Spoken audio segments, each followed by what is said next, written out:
feel a little bad. I know for a fact, I'm pretty sure Mark from YoJoeReviews, I don't know what he's going to do about his doing content with Flash every day until he gets made. I suppose technically he can continue until the fall when this comes out. He knew it was only a limited time thing. It's funny, we talked about it on Instagram and some DMs once, and it was like, I promise, eventually it will happen. So.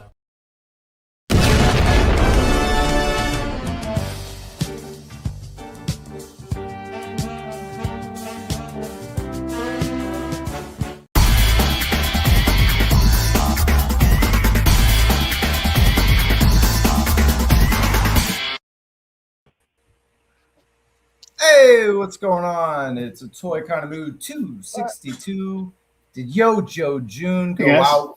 Bang! It's Trav Moody here, your host, and I get an amazing roundup of YoJoeFest June guests. So it's going to be a good time talking a little bit of YoJoe June, a little bit of JoeFest, just like we do on the Toy Kind of Mood, and showing that Flash, man.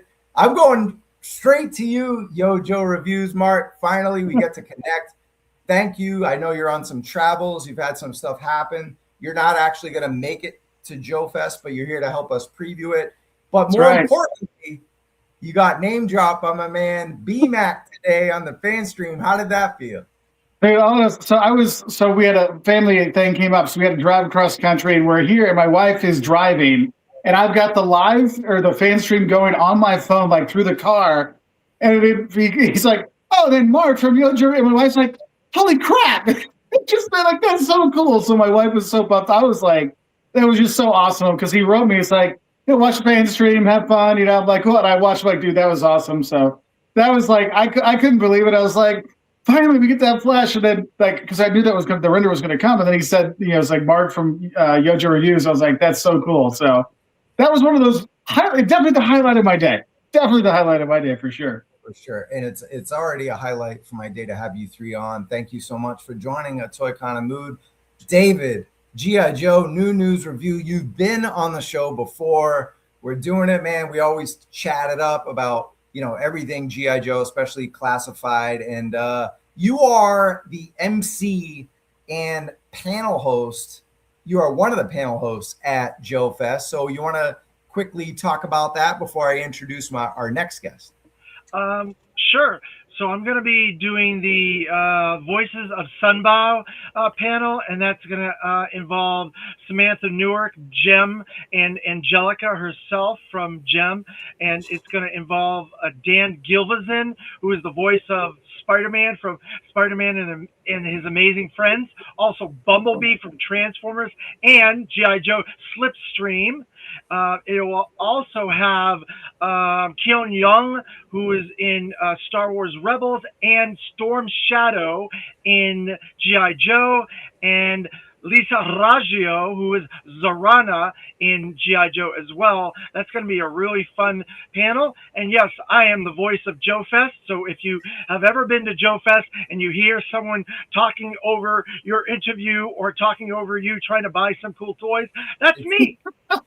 Bash that, man. He's ruined every panel alive. Just kidding. Speaking of that, man, I was there 2 years ago, had a panel, and it was great to meet you, great to chat with you, and thanks for all you do, of course, for JoeFest. We'll give some deets on that before we talk to GI Customs real quick. So JoeFest 2026 takes place at the Augusta Convention Center and, of course, Augusta, Georgia. Yeah, so that's this weekend, Friday, Saturday, Sunday, June 26th through 28th. Go get your tickets now. JoeFestUSA.com. It's exciting. And what's really exciting is GI Customs is in the building, and he's going to be in the building at the Convention Center in Augusta. Man, what up? I mean, do we have another guru named Chaz in the building or what? I guess so. No one's made that connection before we just talked before this, but I'm okay with it. Whatever. Yeah, it's cool. Good to have you. I know our pal of the show, Tony Sfigs, got to connect with you pretty recently too, right? Yep. I got a show every other Tuesday. I try anyways to put a show on, and he was just on, I think, a couple shows ago. Yeah. Cool. Forgot to show the logos for these two boys. So before we get into your wares, we'll show that. Yeah, there you go. It's like a different kind of camel clutch. It's like a camel choke in a way there. So David, Oh, do you like? he'll throw you in the Cobra Clutch, man. He even gives you a coin for it. Well, that's one of the most enjoyable things about JoeFest is you can meet Sergeant Slaughter and have him put you in the Cobra Clutch. It's not that bad, actually. I've had it done to me. And you do get the coin, and Zazel from Australia has had it done like 22 times, and he's got 22 coins. So it happens. Nice. Hey, and Awesome. I'll say, like, we saw him. I went with my younger son, and he's like full on teenager. I don't want to do stuff. I don't want to do stuff. Sergeant Slaughter was really cool. Got my son to get in. We got pictures with him. Didn't get my son to do the Cobra Clutch, but he got him to come to the pictures and stuff. He was super nice. Like, that was like really cool. So my son was like, afterwards, like, it was kind of cool. I'm like, I know. Sarge is one of the coolest guys, most down-to-earth guys. If you give him a drink down in the lobby on any night, he'll probably spill some secrets about Vince McMahon or his next Hasbro classified figure. So I suggest you guys do that. Oh yeah.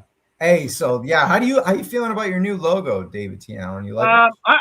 I was very privileged to have you make this logo for me. I'm terrible at this type of stuff, so I really appreciate it. Thank you very much. Well, you got a good brand. You're doing live streams always with Action. What is that? Action. We use the Island Viper. What is it? Action Media Toys. Help me out. Terry Ruin, Action Media. Well, I know Terry Ruin. Yeah, Action Media Toys. Yeah. So, and he's got a new Kickstarter out. So go check that out. But yeah, figured you get some life. So we got GI Customs. You want to talk about your contest, your YoJoe June contest? Sure. Contest just ended though. Oh, my bad. That's all right. It was a great contest. I haven't announced the winner yet, so the winner I'm going to announce for the grand prize at JoeFest. My plan is to do it live, probably Facebook or something, whatever I can get to connect. So it's over, but still continuing at the same time. But it was, any purchases made throughout the whole month of June up until JoeFest. So I cut that off yesterday because I'll be traveling tomorrow, or I cut it off this morning because I'll be traveling tomorrow and won't be able to do that then. But I gave away 3 different packs of figures, and then the main grand prize was $1,000 to spend on my site. Wow. Holy moly. Dude, that's awesome. And we are going to talk about your site right now. And is there a discount code we should alert the folks before you? There is. Right now, until I turn it off, so a couple weeks, whatever works. Mood 10 gets you 10% off anything on the site outside of apparel and the upcoming subscription for the Flag Tower and Classified scale. That we're going to show that in 1 second. So basically, yes. I'm going to type this in right now as a banner. Use code MOOD10 for 10% off, is it? Yes, sir. At gicustoms.com. Is that correct? That's correct. Awesome. We'll add that right now. And let's see. Did that work? I don't even know. There's too many options here. Cool. Beautiful. There we go. We'll keep it nice and simple. Anyway, you got this going on. The new battle displays, and there's some JoeFest exclusives. Man, you want to build? They're talking about world building on the YoJoe June fan stream. We got the Snowcat coming out, the Bivouac, of course, Gridiron's doing wonderful stuff here. But you're doing some other stuff that no one else is doing. You want to talk about these displays? Yeah. All of this, I mean, from when I started, I've been doing this for under a year, and it's stuff I want. So instead of going out and finding it, if I can't find it, I make it myself and then let everybody else in on the party. These were just screens I thought were cool. They don't light up or anything like that fancy, so I can keep them on the cheaper side. But you can take the middle screen out and you can switch out. So if you buy one base, then you can buy separate screens and switch them out for different photo ops, displays, however you want to do it. These here, the new one on the left is the Fatal Fluffies. Just in time for Comic-Con. Yeah. So people will be able to start building their displays for those. Those aren't going to be exclusive to JoeFest, but they will be there first, and then they'll be up on the site after that. And then the 2 Cobra Island displays over there, so one more Joe-centric, one more Cobra-centric. Mm-hmm. Those will be JoeFest exclusives for the screen, so you can only get those there. Beautiful, beautiful. Yeah. And then, go ahead, Mark. Oh, you paused it. I thought you were going to say something. I was eating, so I didn't think you needed to hear me chew.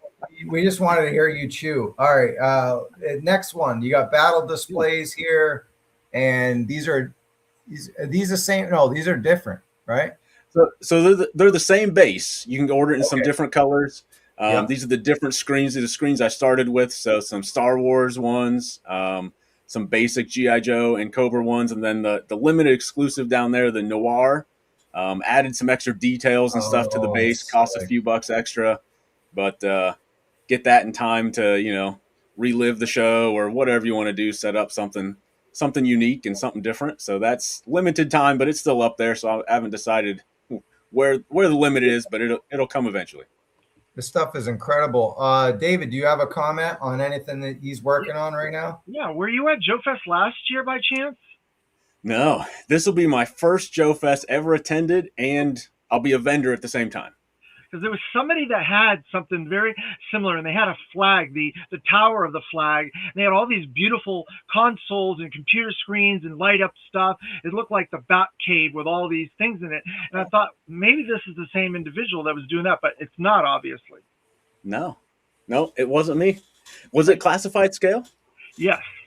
Okay, I haven't seen pictures of that. I thought I was the first one. Now I'm not. I'm sorry. There's so many people, creative people out there in the community, and we have 750 vendors this year. So, it could be a little crossover here and there. Absolutely. I think my buddy Dexter Designs loves your stuff. He talks about it all the time. Cool, yeah. He's a huge fan. Hours. He spends hours talking about it every live feed. My tower this year will be fully custom painted, so I got weathering on it and all kinds of stuff. There you go. Oh wow! That's cool. It's like 80% done. I took some pictures before the doors were on and some different things, just because I knew I had to. Because as soon as it was done, I had to take a video of it and then had to tear it apart and pack it up. So I knew I didn't have much time with it. Are you going to be at the custom class on Friday at 10 a.m.? I am not, sadly. I'm going to be at my booth, setting things up and getting ready, because I believe Saturday it opens at 10, or actually opens at 9.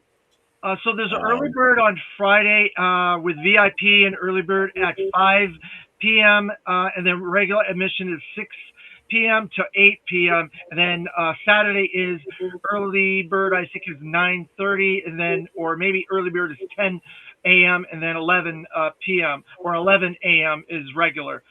So yeah. Okay. Yeah, not this year, but I think Mark from Mark II Designs is doing that class, or part of that class or something. Yeah, I believe he's part of the. Yeah, we'll talk about that class in a little bit, but let's go through some of these things. So this scale flag tower, how the hell, Chaz, do they take this home, or is it something like that can fold up, or they just order it from you at JoeFest? How's that transaction work? So this specific one, I don't know how someone will get it home. I'm bringing it there in 3 large bins. It does come apart. You can click it all together and put it together, but it does come apart in pieces. I had to build it that way so I could move it. Nice. That looks like an original flag tower. So this was based on a design I got from Steve's Toys, but it was originally in Real American Hero scale. And so I've scaled it up and then made a bunch of edits and changes to try to make it more modern-ish. So it's somewhere in between 80s and modern stuff, put some more modern type screens and stuff in it. So did my little extras on it, so to speak. Oh, yeah. It looks amazing. And yeah, I was talking to my roommate, also collects classified, and we were talking about that, and it's like, yeah, that might be something to add to the collection. Now, does that fit on the top of a DTOF? Of a what? A DTOF. A DTOF. DTOF. So these things behind me, does it fit on the top of it? See, like how it's one square? I don't think so. Oh. Yeah, I don't think so. So that is width is 36, close to. Height is a little above 36. And then the depth of just the tower itself is about 20, and the base is probably 30 or so. So that base is on a Lazy Susan, so it'll spin around and stuff, so you can spin it. Oh, nice. Well, that makes it real dope. But it's got to go on the dining room table. Yeah, it's got to be dining room or coffee table, one of the two. Yeah, exactly. That's the man cave centerpiece right there. There you go. Yeah, absolutely. It's phenomenal. Let's get through a couple of other cool things that you got going on. Let's see. You got you got some decals too. Yep, I just started doing decals. I got a new. It's a resin. I don't know what they're calling it. It's a resin DTF printer is what I call it. So it actually prints resin on sheets of material like that. I've had them for years, but it's been more of a commercial thing. $50,000-$60,000 printers, and they've got them down enough that you can buy it in your house now. Oh, beautiful. So these are all resin decals. So you can cut them out of that sheet, and then you just peel the backing off, put it on whatever you want, rub it a little bit to make sure it's stuck, and then you peel the clear front off, and it just leaves the resin ink on there. Do you do these customized, or is there a certain set that you're going to always be doing? So these 4 sets here are on the site, so I'll always be doing those, always be adding to it. That being said, I do take custom orders. I can't give you a timeline on when I can get to them all the time, but I have done a few for people to do custom orders on different things. Actually, I've got one. These will go up on the site here soon. Bunch of shoulder patches. I just did that for a request for JMK Customs. Yeah, if you want to show that again, I had the other picture in the way there. Because I've been trying to find someone to do some decals for my Bungo the Balloon Bear van, and you might be my ticket. Yeah, let's connect. I can definitely help you out in some fashion for sure. Very sick. And then next up, we got some fangs. Then you got an Iron Grenadiers. We're going to talk a lot about them today on the show, of course. You get the IG version of the fang. Only one at JoeFest, so that basically one person can buy it. Yeah, at Joe, I only had time to make one. It was just an off thought of this would be really cool. Let's see how it turns out, and I liked how it turned out. So I'm going to bring that one with me. It's probably going to be an option on the site when these go up. They should go up, if not this weekend, next week sometime on the site to order. But then I think I have 3 or 4 of the original ones coming with me. It's just a matter of time. I love version 2 Fang. That is such an awesome vehicle, the second Fang. Yep. Yeah, definitely different. And then there's original Fang. I've only got a couple of these coming. I've got one original, and then this one I did in a Joe fashion and custom painted and stuff up a little bit. Make it stand out a little more. Thought it was interesting to swap factions on things and see how they look. No canopy on that? Joe's believe in safety. I was just going to say. He's got a helmet on. Yeah, I was going to say, I don't think General Hawk would be too pleased about that creation. Don't stand up quickly. You'll be fine. Roll out. Yeah. And then you got some mod defense add-ons for the Hasbro modular defenses, and then you got some add-ons to it, which is pretty much needed. Nobody wants to just keep buying 3 or 4 of the same, especially if they're like sold out and stuff. Exactly. Yeah, that's nice.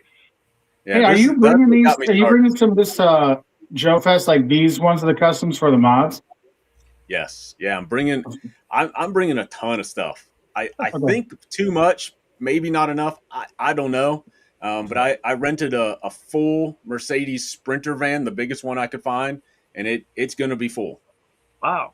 So, like I said, maybe too much, but the people I talk to are like, "Oh, you'll sell out this. Bring more." I'm like, "Okay."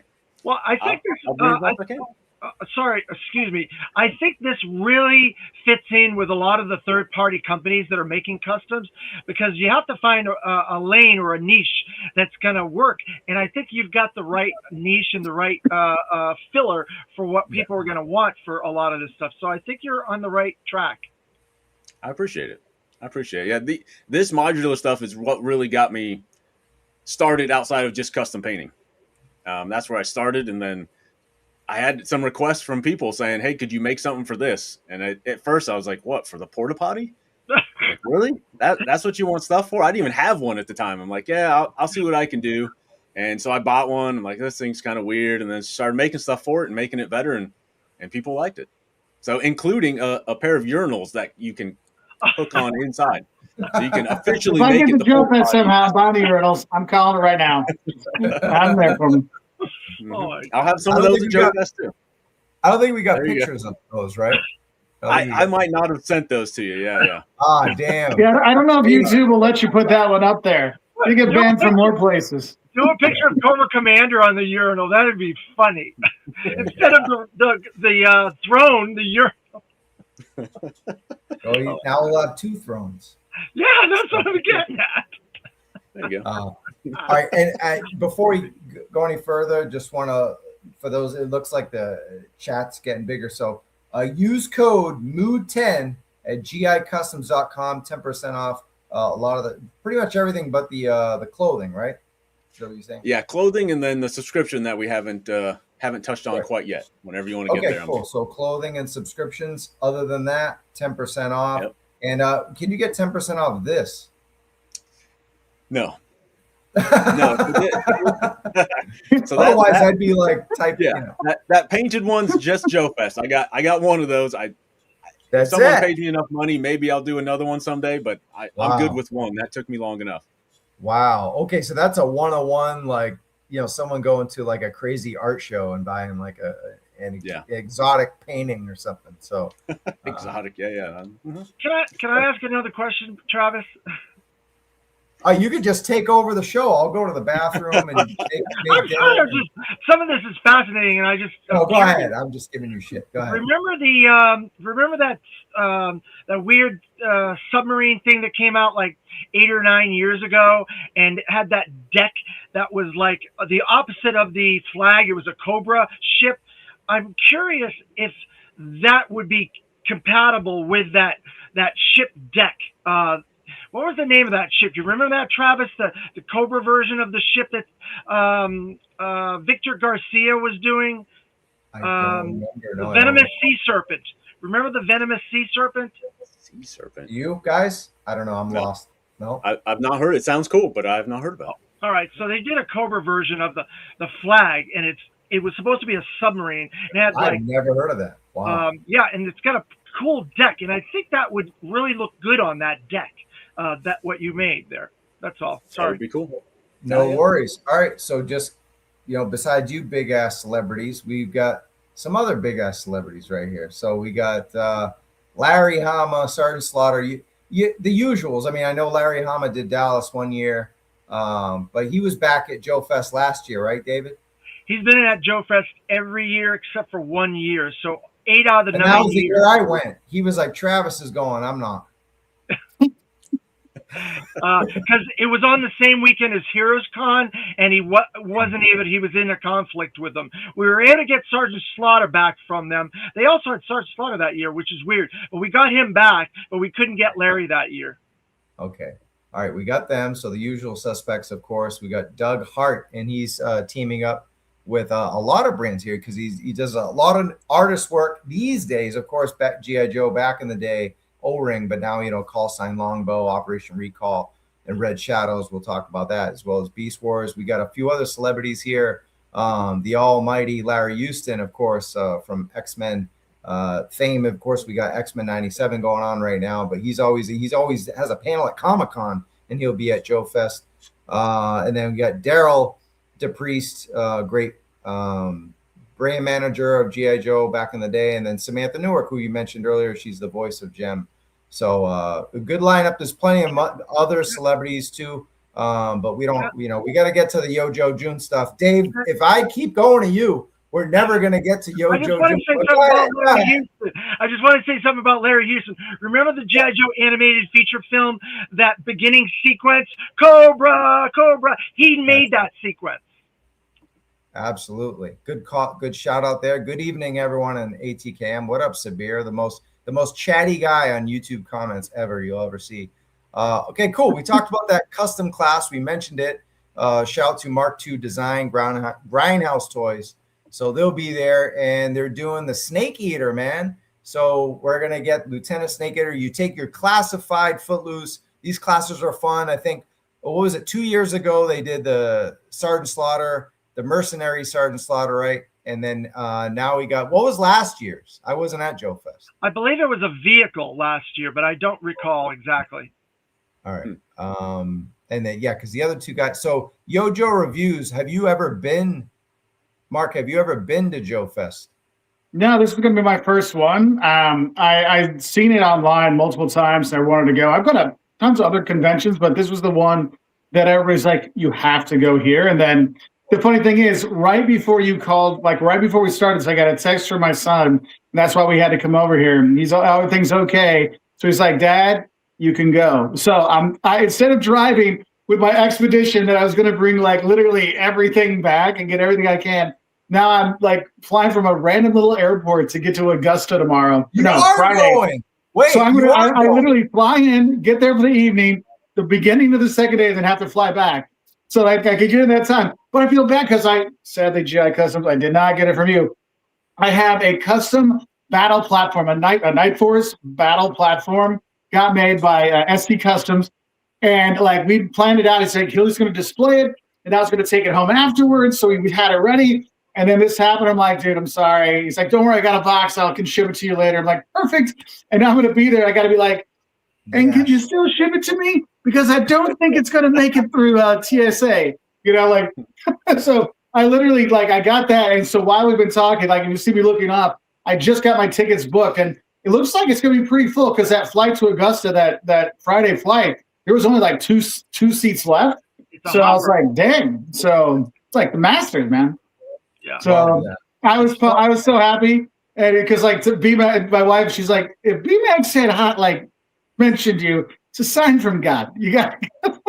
And then my son literally just wrote me. He's like, Dad, it's all good. I'm like, awesome. So that's fantastic news, Mark. Yeah. We're so happy that you're going. And Skeletron's in the house. What up, Ben? I'm pretty sure it's Ben Conway, but I did talk to Mark earlier too. He said, JoeFest newbies, you're gonna love it. And dude, it was the best time. Last year, I had some job financial stuff. This year, it was I was all in, and then I had a trip to Chicago. I had to pick one. It's got some good stuff. But next year, that we talked about last week, it's the 10th. It's going to be the 10th year anniversary. We always try to get Gridiron Studios to go. I believe them. For next year, we're going to have the return of Shark Guy's Toy News, at least according to him. Things happen in life. Life changes. Maybe none of us go. Maybe all of us go. Maybe some of us go. But I'm just hoping.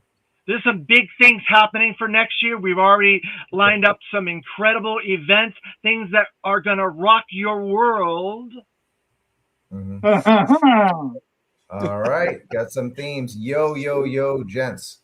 What up, geeks have game. They just wrapped up. And that's why I saw that they were about to wrap up. So I was like, all right, let's push the show so we can get you guys out on the road because you guys are going to JoeFest. We don't want to hold you up and have such a late show. More details on the Lieutenant Snake Eater Hunts for Cobras panel. Go join the custom class. If you get skills, you don't have to be Tony's Figs, but you could be pretty good at this. I know Charlotte Customs has gone there, a couple other people. So check it out. Join Grindhouse Toys again and Mark 2 Design. Good people. Love chatting with them.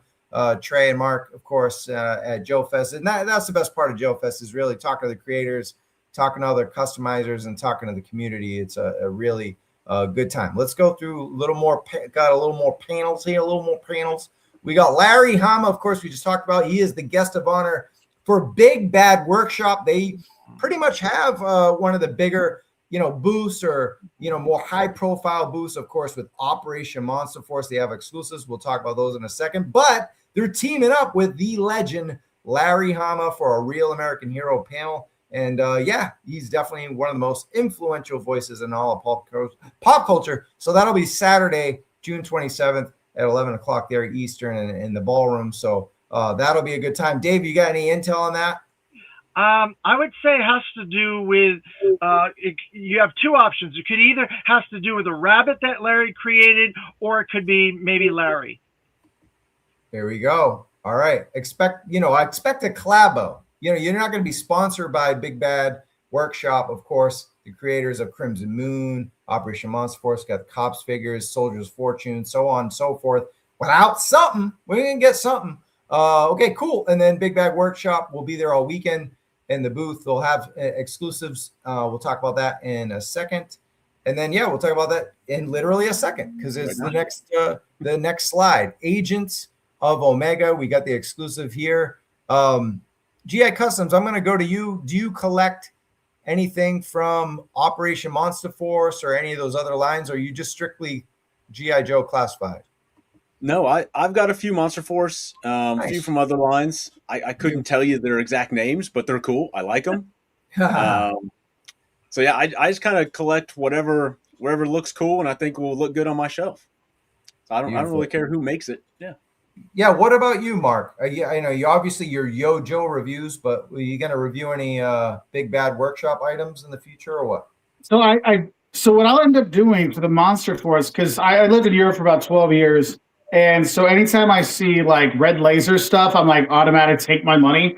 And when they had like the wolf guys in red, I'm like, oh man, that's red laser. Like I've got to get that. So anything that reminds me of like the European, not like part of GI Joe Action Force kind of stuff, I have to get. So I've gotten a couple of those. Work really well. You can tell the difference. Like they're cool, but you can tell the difference between them and Hasbro when you like line them up together. It's kind of like it's not like the Black Series for Star Wars versus their other ones, but you can tell a little bit of difference. But they do work together well, especially you army build with them. They're really cool. I've really enjoyed them quite a bit. And there are some other like good lines. I mean, like the Valaverse ones, I've gotten a few of those over the years, but I usually go with them for more of the like sci-fi-ish, like soldier kind of stuff. And of course, I got the Sergeant Slaughter from there too, because Sarge is everywhere.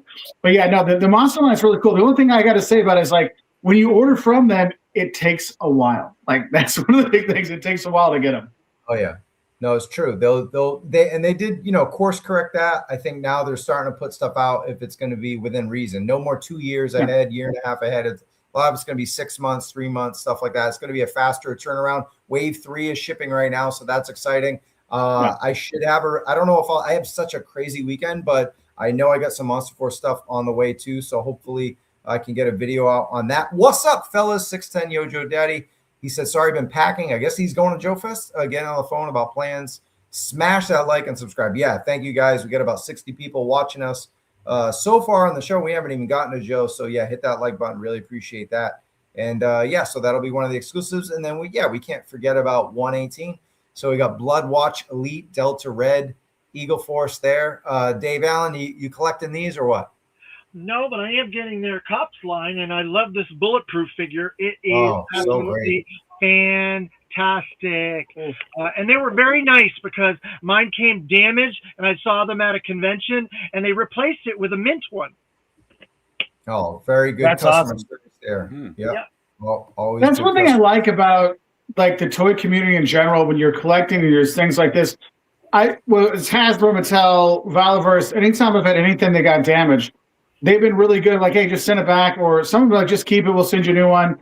Because if you do it too many times, they're like, hey, we don't trust you. But they've been so cool with that. And when you go to the conventions and you meet like the artists that do it, like you really feel more connected to these smaller production lines. So it's really cool.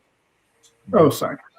Want to give a major hi to my good friend KJ Black Genghis. He'll be doing stuff with us at Comic-Con and maybe in some episodes either before or after Comic-Con. So looking forward to that. I forgot to give details on this exclusive, the Secret of the Serpent Temple Agent X here. It's going to be $59.99. Limit one per person. No scalping, guys. Not allowed for at least this figure. But lots of stuff there. So if your question is $60, you got a giant fucking snake that'll go with everything, and then you got like a million like accessories there. So very cool exclusive. And then for the 118 World of Eagle Force, Monster Force Delta Red Bloodwatch Elite, it's got a lot of different faces there, so that'll be $29.99. Let me get the banner out of the way so you can see what's there.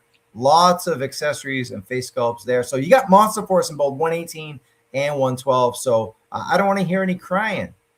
You know what I mean? No crying, modern era peeps. It's not allowed here on the show. All right, cool. So that's the beginning. And where's like every other? I'm a mess today, guys. Here we go. You know what's funny about that guy with the snake is like in the Snake Eyes movies, they had those 3 snakes and everybody hated that. I'm like, why did they give this guy a big snake? No one likes that. Everyone with the snake. Come on. I just thought that was funny. That's all. Fixer, I'll cry if I want to. What up, man? Good to see you, Fixer. Been a minute. All right. So, unfortunately, here's the bad news. Well, I'm not going to be there to do another one of these panels, but worse news is that Gridiron Studios is not going to be there. And if you missed it, please watch the replay, not now, but another time, because Mark was on last week. He talked about YoJoe June, which was dope to have a toy, one of the best toy creators going up and come and talk about actual G.I. Joe stuff. And then he killed it with all these vehicles. And this is, he wanted to get this to me. It was just too late. I mean, he wanted to get this to me for the show, I should say. But it's the Shadow Tornado Dual Vulcan. Man, they had me at Shadow. GI Customs, I'm going to you. What do you think of this bad boy? I think it's fantastic. I've got quite a few Gridiron things. It's they're one of the, I would say they're the best 3D printer company out there. So it always, impresses me and frustrates me at the same time every time they come out with something freaking amazing. Like, right. Damn it, that's really good. So yeah, I love it. I think it's great. Bring more. Yeah. Yeah, Gridiron brings it. When they bring stuff, they bring it. Like, that's one thing that's so cool about it. And if you compare to what our custom stuff we had just 10 years ago versus now, it's unbelievable the stuff that they can do. But I mean, just looking at this, I'm like, you couldn't tell me this wasn't, I mean, it's not G.I. Joe coloring, but the quality that they make is like, international, like, corporation. We have factories all over the world kind of stuff, but like done with like, care and skill. It's so cool. Yeah. At this point, it's not even way past customs, right? I mean, this is like a whole, their own toy company. And I love that they're obviously teaming with Big Bad Workshop. They got Commander Gridiron is going to be hitting soon, the actual figure. So you'll have him, and then the Skull Crushers. They'll be able to hang and do this and mix and match with the 788 Fire Team and some of the Crimson Moon. There's so many possibilities with all these toy lines blending together. So a lot of fun there. And then moving on, I'm going to go to you, Dave, on this one. This was just announced the other day. We got ourselves a Jungle. They're calling it the GS, as in Gridiron Studios MWV Recon, and then we got an armored version. So talk about this OD Green Jeep. It reminds you of a little certain something from back in the day, doesn't it? The Hammer? I don't know what you're talking about, but maybe. It was a Humvee from G.I. Joe. Yeah, no, I'm kidding. I'm just joking. But yeah, I don't want to get anybody in trouble, man. Well, it's very realistic, very traditional. Looks like it would exist in today's modern military. It looks fantastic. I love this. I love all the stuff they do. It's just a bandwidth. It comes down to bandwidth. Mm-hmm. Absolutely. Gridiron design and sculpt is truly and that's coming from Skeletron, who in Robo Skull was like the, like maybe arguably the figure or vehicle of the year or whatever. But yeah, look at this stuff. So yeah, it's cool. And we talked about it with Mark Von Cannon last week, how this stuff appeals to like World War II, but then it also, you just throw it in classified. It can be modern scale too. It can go in any version era of Call of Duty. Any other comments on this one before I get into the armored? Yeah, I already got mine ordered. Nice. Which are you going to OD Green? Yeah. OD? Yeah. OD Green armored. I just went straight for the armored one. Yep. Here it is. And here's the 800th item right there. Congratulations, Gridiron, on 800 items. That's an insane feat. Happy birthday, belated birthday to Quaid as well, lead engineer over there. So got to meet the Sons back a few years ago when I got to hang in Arizona for the holidays. So yeah, look at this armored one. And tell me what really drove you to this, Chaz. In all honesty and transparency, I was planning on talking to Mark II Designs, who does most of my modeling, about doing one of these, and they freaking beat me to it. So I'll just buy theirs. Like I'm okay with that. It keeps everything moving forward. But that was I was all in of, hey, why hasn't someone done a Humvee type vehicle? This would fit in so many different places. So I'm glad they were already working on it, because they did a freaking fantastic job. Yeah. Now, do you grab all the modular items, or are you specific with it, or? I'm specific with it mostly from a financial standpoint. They make sense. Yeah, exactly. That's number one. Yeah. So I went with the armored one. Seeing the two versions, I was like, well, they have the skeleton version one, whatever, the one without the armor, and then they had an armor package. Like, I'll just buy it all at once, and then if I want to take pieces off or put things on, I can switch them out however I want. Yeah. Right. Exactly. Now, when you get a gridiron item, do you mess with it too? Because you are a creator and a designer, or do you leave it alone? Like, I'm curious how that works when a toy creator, customizer grabs another, that's something that's not Hasbro Mattel, like how that works, that process. Yeah. So the first thing I do is try to take it apart and see how things work and see how they printed things. And they do such a good job. I mean, I'm new to 3D printing in the large scheme of things. Mm-hmm. And just knowing how they have to set up their prints to get the smooth sides where they want them versus the rougher sides, because every 3D print has mold lines, has rough sides. It's the way of the world. But they do such a good job of hiding it that I tear them apart first, make sure I can put them back together, and then it goes in the pile of, I'm going to customize this someday when I have time, when I'm not customizing things for everybody else. So I've customized a few for other people already, and Crazy. yeah, they're fun. They're fun to customize. They put so many details and stuff in them that it takes very little to add some paint apps to it and make a huge difference.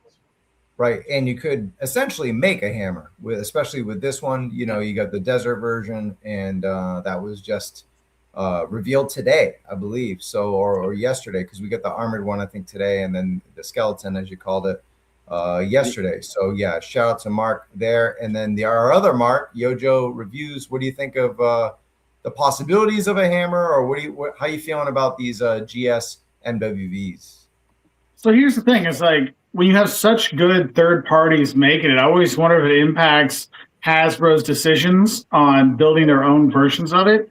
So like that's why some people are like, hey, is that why they didn't do like a Mauler or a Mobat, because there's already a really great tank that was already out there? So that's one thing I wonder. And the thing is, when we look at Hasbro, what they create, they're more of the like fantasy versions of military stuff, and so they don't build a lot of the like realistic kind of things. They kind of leave that to the third party. So I don't think they'll make one of those, at least not for like the close future. I can see it longer term, but when you already have things that are so good like this, like you can't, like when you already make a perfect burger, you can't make the same burger. You got to do something else, right? So that's where it's like I don't see Hasbro ever doing the Humvee kind of stuff, because you just have too many good ones already and they're out there. Like, this is just perfect. I mean, how are they going to top it? Because there's no nostalgia connection to it.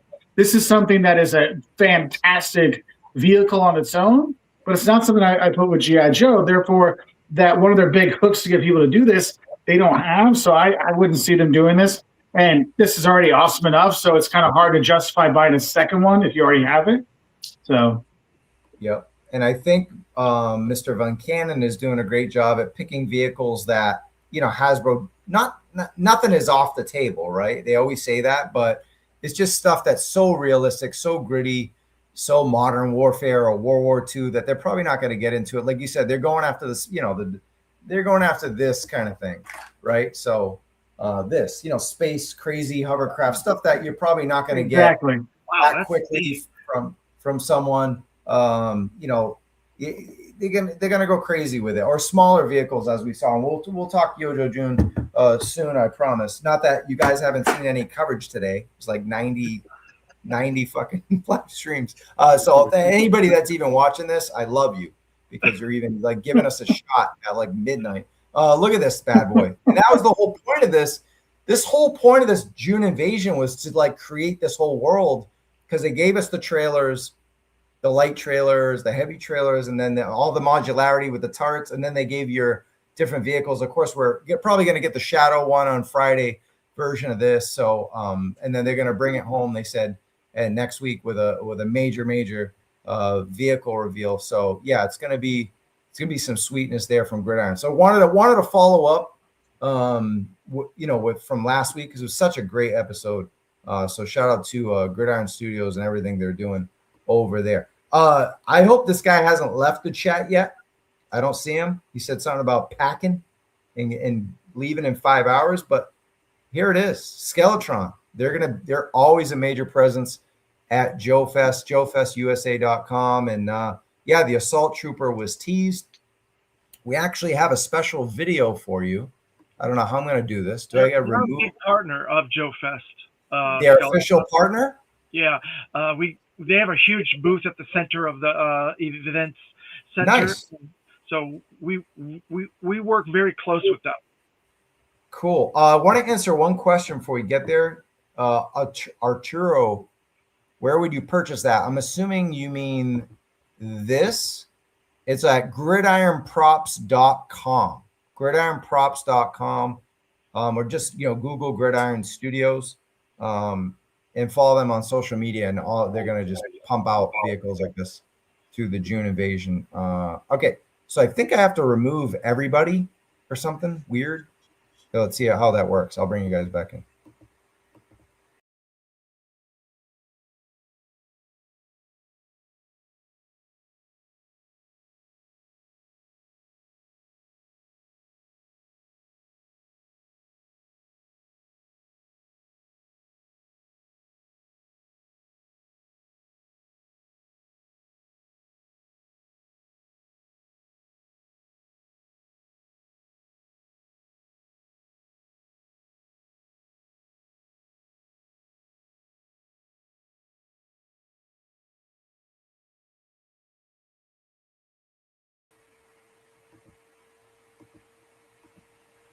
I guess we couldn't talk while that was happening. It was so quiet. Yeah. Yeah, I couldn't talk. I couldn't play music.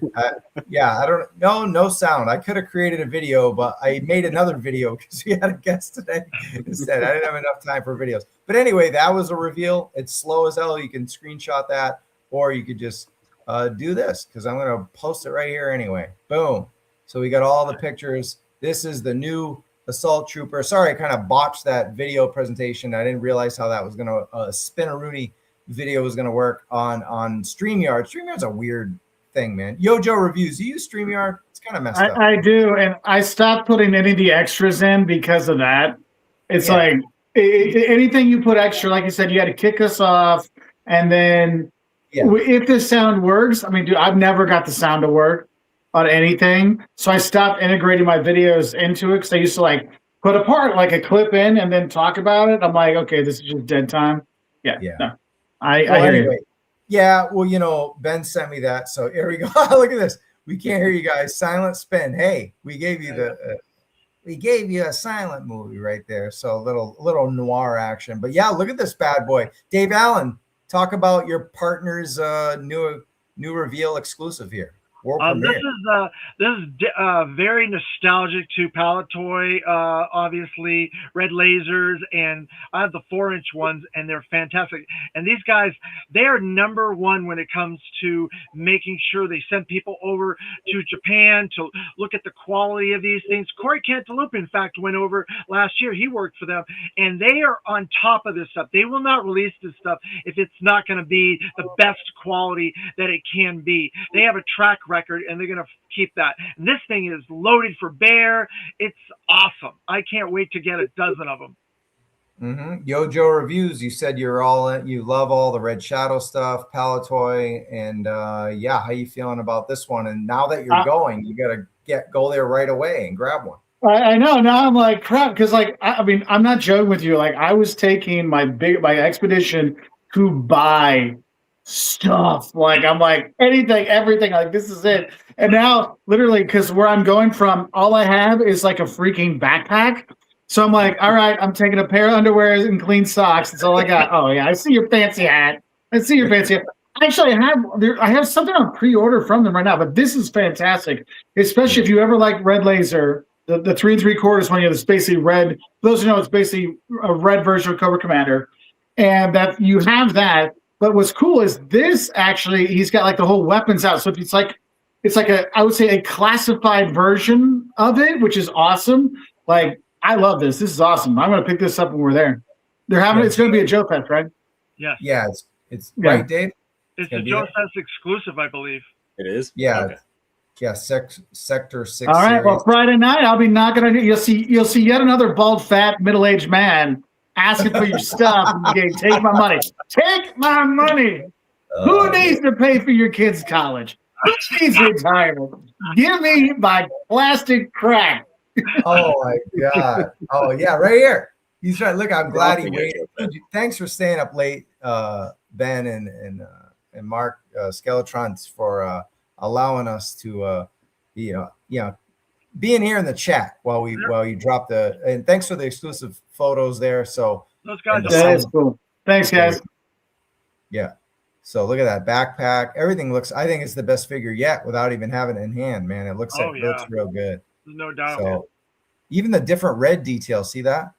Yeah. So like got some different red. See, I'm doing the fun. I'm actually watching this on my computer as well, so I can actually see up close. I'm watching this here and with the phone going because I want to see this because this figure looks awesome. We'll just watch the show through your laptop. There we go. Freaking rad, man. I can't wait. As someone who loves, Order of the Crimson Moon and Red Shadows and got everything so far, 112 from Skeletron, got everything Crimson Moon. This is definitely going in the collection. So shout out again to Skeletron for dropping that bomb. And there's a last look, guys. So pretty dope. And then, again, we can't let 118 down. So we got another collectible here as well. It's the retro Zargonaut Zarlord, not exclusive, but will be available at JoeFest 3.75. It's a 2-in-1 fig, and they make some great carded figures. Actually, as someone who doesn't collect 118, I've got a few of those carded figures from JoeFest and stuff. I couldn't pass it up. So they're just super sick, especially bringing all the nostalgia feels, David Allen. Oh yeah, they hit every single scale, and they're smart. The way that they made the Robo Skull a couple of years ago, it fits like all these scales, and there's something for every fan. You want to meet the fan base where they are. So if you're an O-ring collector, if you're a 4-inch modder, if you're a classified 6 scale, they cover all the bases, and they're smart. Mm-hmm. Mm-hmm. Cool. So there's the news right there, the info. The 112 scale Red Shadows Assault Trooper will be 40 bones. So we'll throw that on the screen for those who might be tuning in now. 40 bones. That includes tax. And remember, this is a deluxe, comes with a lot of weapons. And there's going to be a surprise extra. Yeah, that was in my notes. You told me, and I forgot. I got a lot, there's a lot going on. But anyway, I'm glad you threw that in there. And thanks for being an assistant on the show along with David Allen, co-host. Is there a picture of that package for that?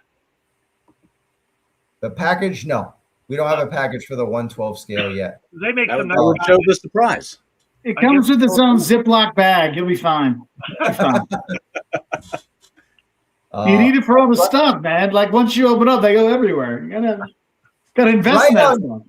Right on cue, Toy Connections of Delta 17s asked if people still buy. Yes, plenty of people will be buying 118 because Delta 17 will be there. You got a 2-pack for $45, and that will be the Desert 2-pack in Skystorm, and then we got that there too. So cool stuff. $35. Those Skystorm, those are fun. Those little mod robots. So light them up, move them out. They remind me of the little G.I. Joe pack rats. Mm-hmm. Good call. Chaz, you want to talk about these? I don't know much about these.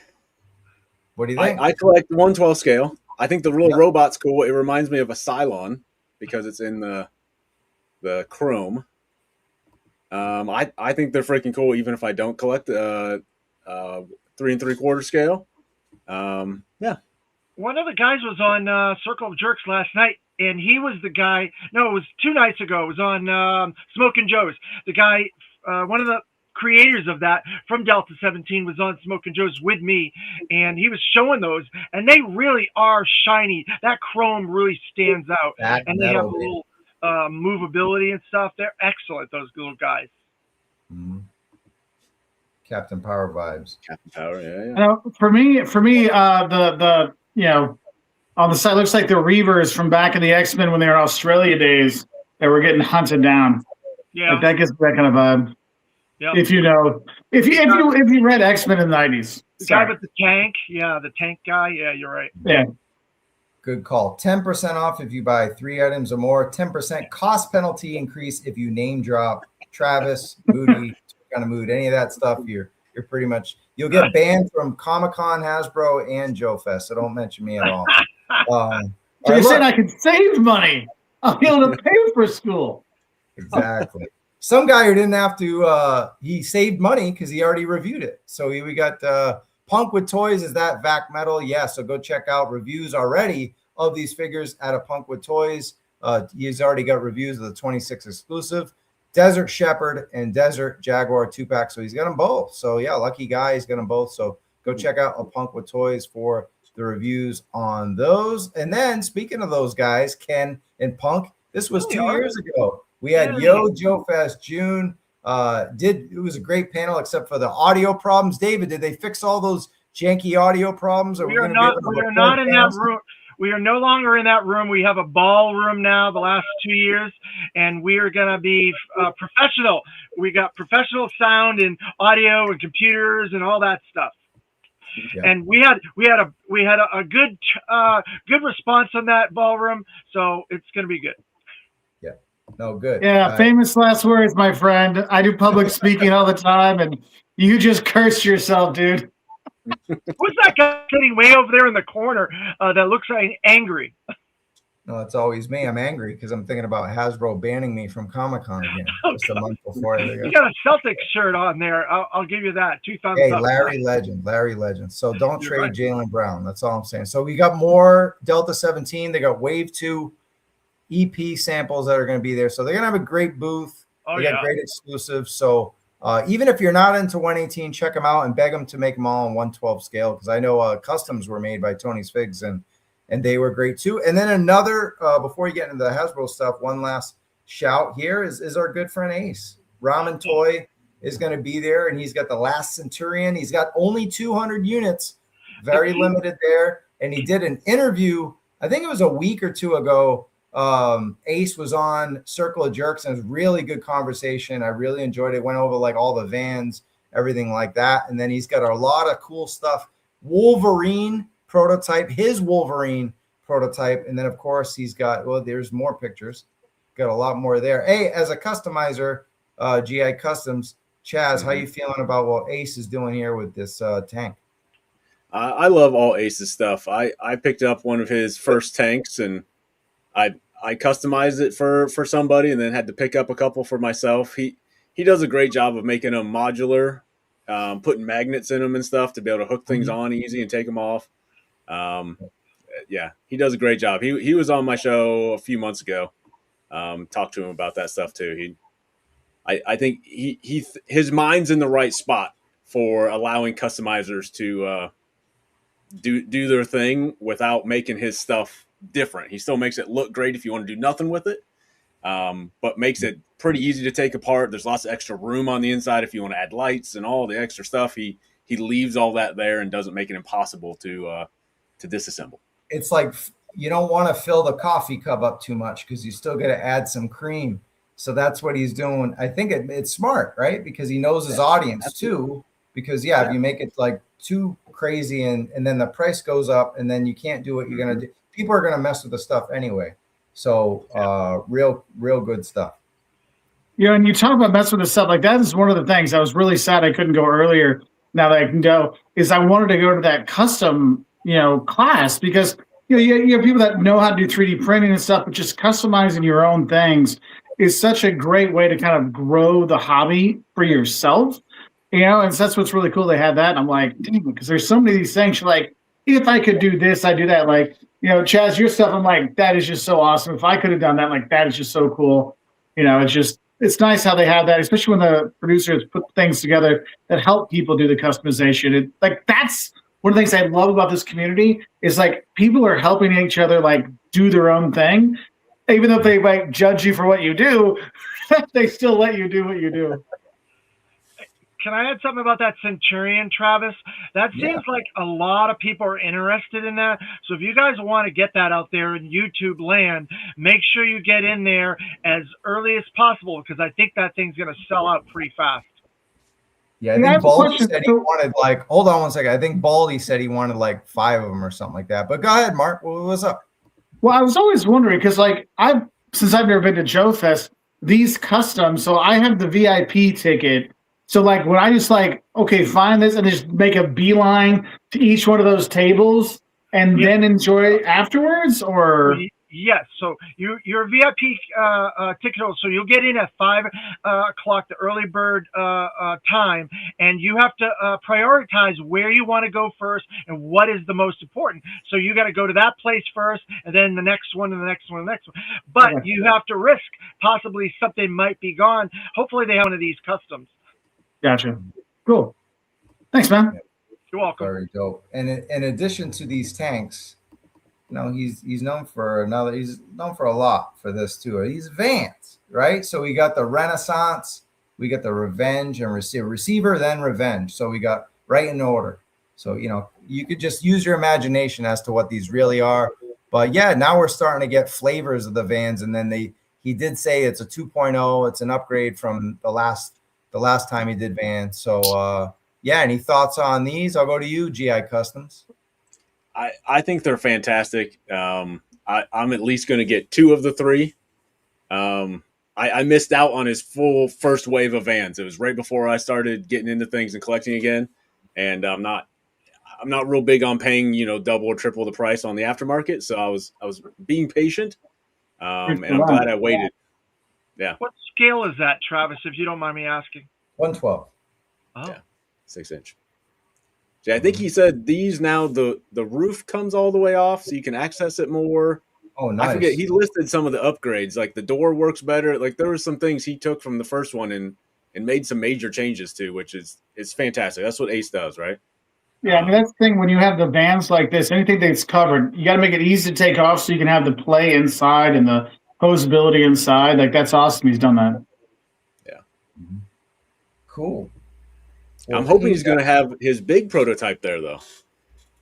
The F16, F14 in 1/12 scale. Oh, yeah, I know what you're talking about. Yeah, I want to see that. I don't know if he's going to have it there or not. Well, I mean, yes and no, right? Like, yes, but no. Yeah, I'm sure he'll call it something else, but yeah. Sure. Also, one other shout out before you move on. Savage Crucible will be there too. So they got some cool stuff. Limited quantities. Check it out. Boost 124 to 127. So they've done an interview with Bobby from A Toy Kind of Mood and Geeks Have Game, alternate heads. So wanted to shout them guys out. There's a lot more other companies. Do we have any other shout outs for YoJoeFest? Not YoJoeFest, but JoeFest before we move on. Yeah, JoeFest. Well, there's some Boss Fight Studios with Lenny, Corey, and never heard of them. Never heard of those guys. There's Super 7. Brian Flynn's going to have some exclusives. I think a glow-in-the-dark O-ring Snake Eyes version 2 might be popping up somewhere in there. Ooh, okay. There's a lot. Yeah. GI Customs, YoJoeReviews. Any shout-outs, people you're going to see, people you want to see that we missed? Right now, I mean, SC Customs. I'm going to go see them because they made I've had a lot of Action Force stuff custom made from him, and that's one of the things. Is like right now, like when they came out with the HAL, like I want a classified HAL done in red to go with the red laser. Because now that I have the the Big Bad Studio version of the red laser, it's like, dude, I gotta have it all. Gotta get it. So gonna be asking people like, hey, are you gonna be putting some of these things together? YoJoeReviews, there's going to be reuse. They already got the snake armor in red crimson. There's reuse. It's coming. And I did think it was interesting. They said, hey, this is for our European fans. Because honestly, you go to Europe, you'll see the red laser stuff, the red versions so many times that I use it for forever. So for me, that was I thought of that first before the blue one. When they were repainting it. And some people were like, what are they doing that? Where's the blue one? I'm like, that's the one I knew, so it's like we'll get into that in a minute. But Chaz, what any other people you plan to see or someone you want to name drop anybody at JoeFest? I'm excited to see Grindhouse Toys. I know they're doing the custom class with Mark, but they're going to have a booth as well. I'm working with them on a few small things on the side, so I'm happy to meet them in person. Yeah, there you go. And we did shout them out earlier in the show with the custom class for those tuning in late. And yeah, for some reason, this is crazy totally forgot the thumbnail for Boss Fight Studios. Lenny, Tony's not going to be there, but who's going to be there, Dave? As part of Corey Cantaloupe and Henry Hill, which is their lead designer. He's been there for years. Right. It's wild, right? This whole channel is about G.I. Joe Classified, and then we forget the Classified guys that are going to be there. But that's what happens when you rush the show to 7:30. But yeah, go check out. Just be cool to Lenny. Don't ask him a million like G.I. Joe Classified questions, because we already know that the Circle of Jerks are going to do it. I would do it. Leave them. No, I'm kidding. But look, yeah, chat with him, have a beer, but be nice and don't hog his time. Unless you ask about the warthog, then you can. Bring back some exclusive news to me, and then you can talk to him all you want. That's fine. All right. I can give you some exclusive news now if you want. Sure, let's go. Before we let's hear it, Dave. Let's hear it. No, I'm going to tell you guys right now. The spotlight's on you. Well, you got to use a logic. There's a lot of clues. There's a lot of things that people say. There's a lot of things that they hint at. Like there's a shooter figure, possibly a 14th, OG 14th character, Eco Warriors in the line. We already got 2 Mole Rats and Airtight and Toxo-Viper. You got to use a little bit of common sense. You can put this stuff together. Reuse, a lot of reuse down the road, some continuation of different themes, Dire Tech themes, Dreadnought themes, like we just got Marauders theme, continuation. Just think of that type of stuff. Right, and we'll discuss that as we talk YoJoe June, and that's going to happen now. Okay, it's intermission time. So how much time you got left, Chaz? I know you're kind of on limited time.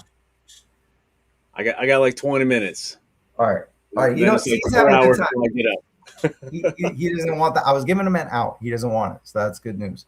All right, cool. We'll get right into it then. YoJoe June pre-orders right away. We'll kind of fly through the stuff since they were talked about like on 20 other channels. But man, this looks so much better. Travis, do you have the photo with the thing on the other side with the ice? I got every photo, David. Let me run the show. Or you can. Here we go. You just run the show. I'm going to go to bed. I'm going to bed. Good night, guys. But like and subscribe. David's going to take over. Can I put my video in there? And I don't know if my video will go in there. David's the most passionate man alive besides me. So here we go. Iceberg is Clifton Nash. Minty fresh or subtle dull gray. That actually got cleared up today. Thank God. Dan Larson cleared that up. So that color you see in that digital render from Hasbro Pulse is the color. There was some poor lighting apparently in the you're $1 billion corporation and you got poor lighting in your studio. Hey, look, accounting and finance has taken over everything, man. Marketing gets very little. We get very little money, man. Oh man, yeah, he's way better than the render that we got yesterday and all the original render, because now you don't have to wait for a retro version. This is good enough. But see that gray? I'm gonna go right to you, YoJoeReviews. See that gray on the left? I was like, what the hell? Yeah, it does not like. That's one thing I've learned. You cannot judge render and then the reveal and then when it's in your hand out of the box, completely different sometimes.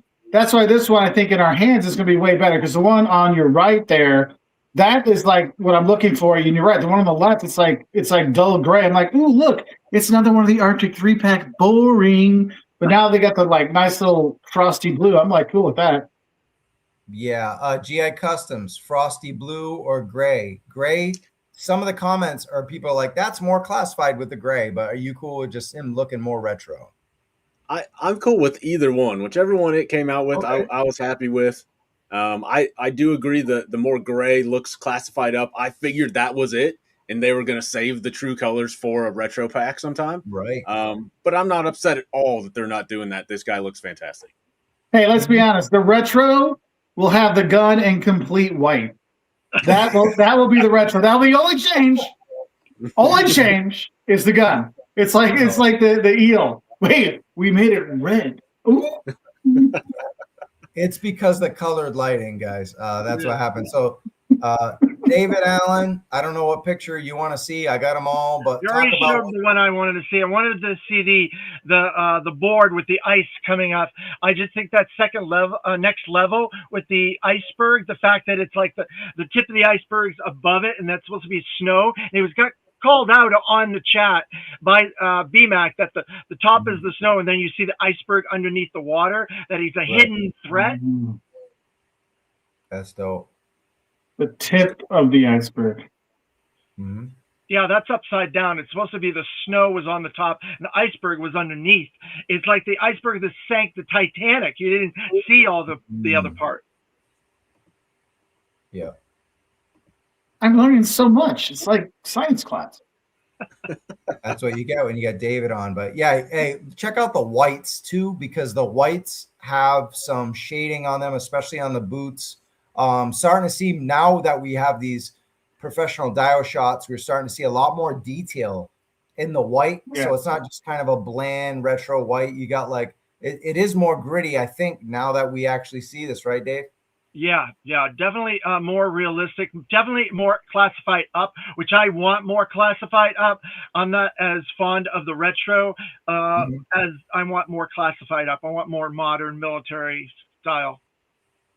Yep. And then that snowboard you pointed out, it's not just, it looked like a black snowboard, but now it's kind of got like a bluish tint. And then, of course, we got the tip of the iceberg. It's a sticker that they said that's going to be on the bottom. And then more importantly, the goggles are polarized and removable. Like we don't see them in these shots, but we see it right there on the render. Yeah. YoJoeReviews, were you confident that we were going to get that or what? Well, I knew they were going to give them goggles because everybody's going to get goggles, but the polarized lenses, I think that's kind of a cool ad because they're trying to add a little something extra. I mean, I don't think it's because they raise the prices, but it's like, hey, we've got to kind of up our game what we had before versus remember back when we had like Buzzer with the glasses that never stayed on the head? Like they seem to be doing a little bit better job with like the goggles and stuff. So I wonder what I'd like to see if you have that one where he has the goggles he's got the goggles on with the helmet on. That's kind of cool. So I'm pumped about it. Iceberg was one of my favorite. There's this old YouTube channel called it was Action Figure Therapy, and they had Iceberg in there, and he's always like jetpack, and that was his answer to everything. So I had a jetpack. It was hilarious. I mean, it was like 20 years ago, but yeah, it was a good time. The thing about classified team and Hasbro and stuff like that, it takes them like 18 to 2 months to pivot because they are a huge company. So when we were talking about those things, those dreadnoughts a couple years ago, it takes them that long to answer that criticism and those responses. And that's why we got this different stuff now, 2 years later. Yep. And this is a great call out too from my man Todd.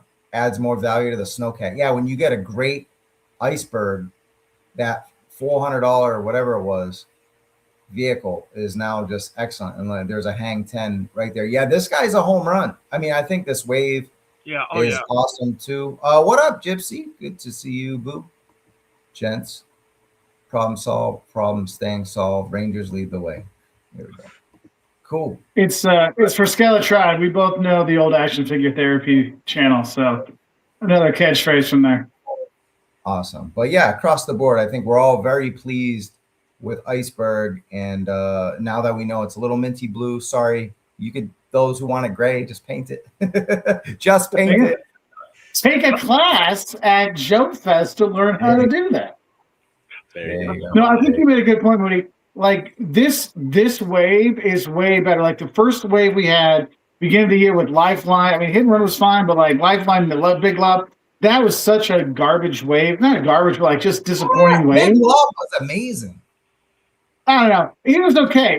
Compared to we had nothing before. But like I just felt that wave was definitely one of the lower points of the wave. So like this one I find a much better wave overall. Like the average is much better. Appreciate the Mole Rat stage 2 was just straight trash. Oh, so. That was garbage. But I think except for the head, that one head, the crystal head, that was cool. I mean, yeah, Night Viper, which to me was like such a surprise in hand, so great. Yeah. Then Hit and Run was solid. He wasn't like all that, but he was. I think it's just the Lifeline just hurt me. Hurt me in a place I didn't realize was going to hurt me. All right. Well, one figure here that's out to hurt a lot of hearts, especially Baronesses, is we got Mistress Armada, and she's getting way well received, more than I ever thought, especially in these action shots. Chaz, I'm going to you on this. Do you have a history of Devil's Due comic reading, and do you know about Armada? Nope, I have no idea who this is, but I love her. The only thing I'm never a fan of is the solid gold injected. I think it always needs a wash or something to make it really pop. But outside of that, I think it's great. I pre-ordered her for sure. But no, I have no idea who she is, and I don't care. She just looks cool. And look, I already have her sword because it comes with Destro. But yeah, she's the wife of Alexander McCullen, the son of Destro. Her sword looks a little different. It's a little different, to be fair. Is it? Yeah, just slightly. It's a little different. Oh yeah, you're right. Actually, it may be a new mold form. Who knows? It's not the same. It's not the same. Though. This has the jagged. Yeah, it's from a hook. Cool. Very cool. Nice. David Allen, I'm going to you. What do you think of these shots? I think this is a phenomenal upgrade to this character. They changed her deco to make her more in line with Iron Grenadiers.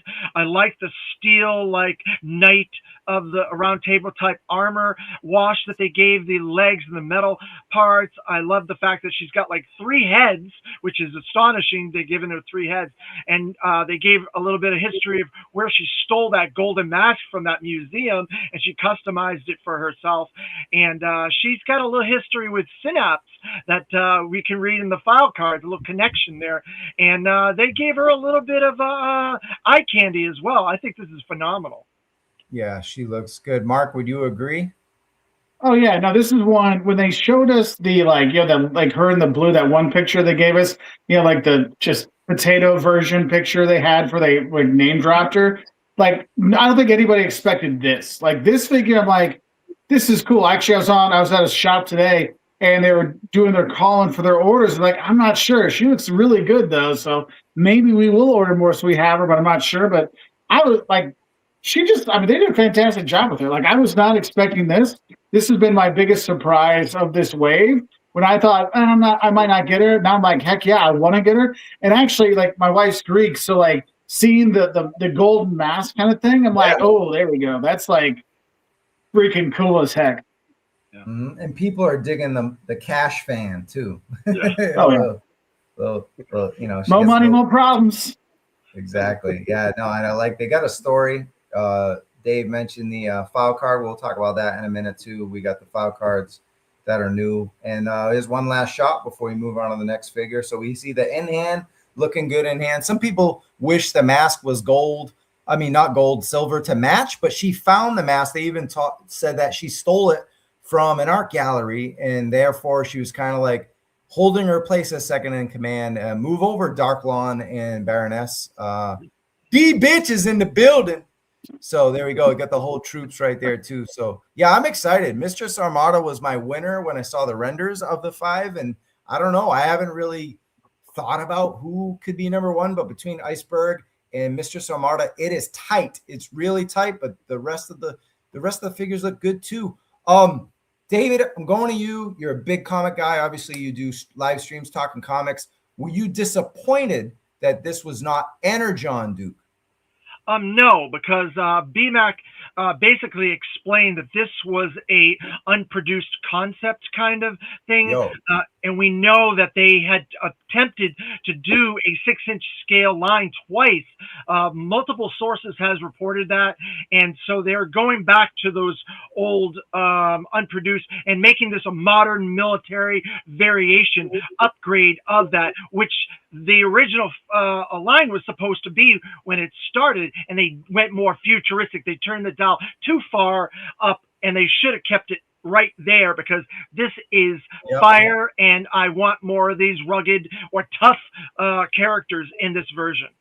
Agreed. And so, Chaz, do you agree that this should have just been Duke from the get-go, or are you cool? Would you like, are you okay with a retro one first? Then this, obviously, they stumbled out the gate with some Operation Blackout stuff that didn't go over that well. I thought Duke was a good 7 out of 10, the first V1 classified Duke, if you will. They got the silver shin pads and all that shit and Nerf guns. But I didn't think it was that bad. But is this that much of an upgrade? Like, give me your thoughts on rugged Duke, tough Duke. I like Rugged Duke for who he is, but then also I pre-ordered a bunch of them because I can see this with a whole bunch of different heads and making a whole squad of them. Oh yeah. I think as a troop builder, I could care less if it's Duke at that point or not. I'll keep one with his head, and then I'll make a whole squad of them sitting somewhere. I don't know. Yeah. So I just love the kit and the buck on him, so to speak. So I'm all for it. I hope they do more modern twist on the older Joes, the main lines. I'm good with it. I think this would be perfect with your desert squad that they're trying to build as well. Yeah. Agreed. Mark, Absolutely. take it away. Did you want? So I think Dave's right. This fits great in with the desert theme. Like I would throw that in with there. No problem. Like no questions asked. Kind of like how sometimes you'll throw a different figure into a Night Force just because their color scheme. But I think for this, I did appreciate. Like that's one thing I love about BMAC is he's giving us way more transparency. Like where do these things come from? What's it about? And like just learning that this was the original concept.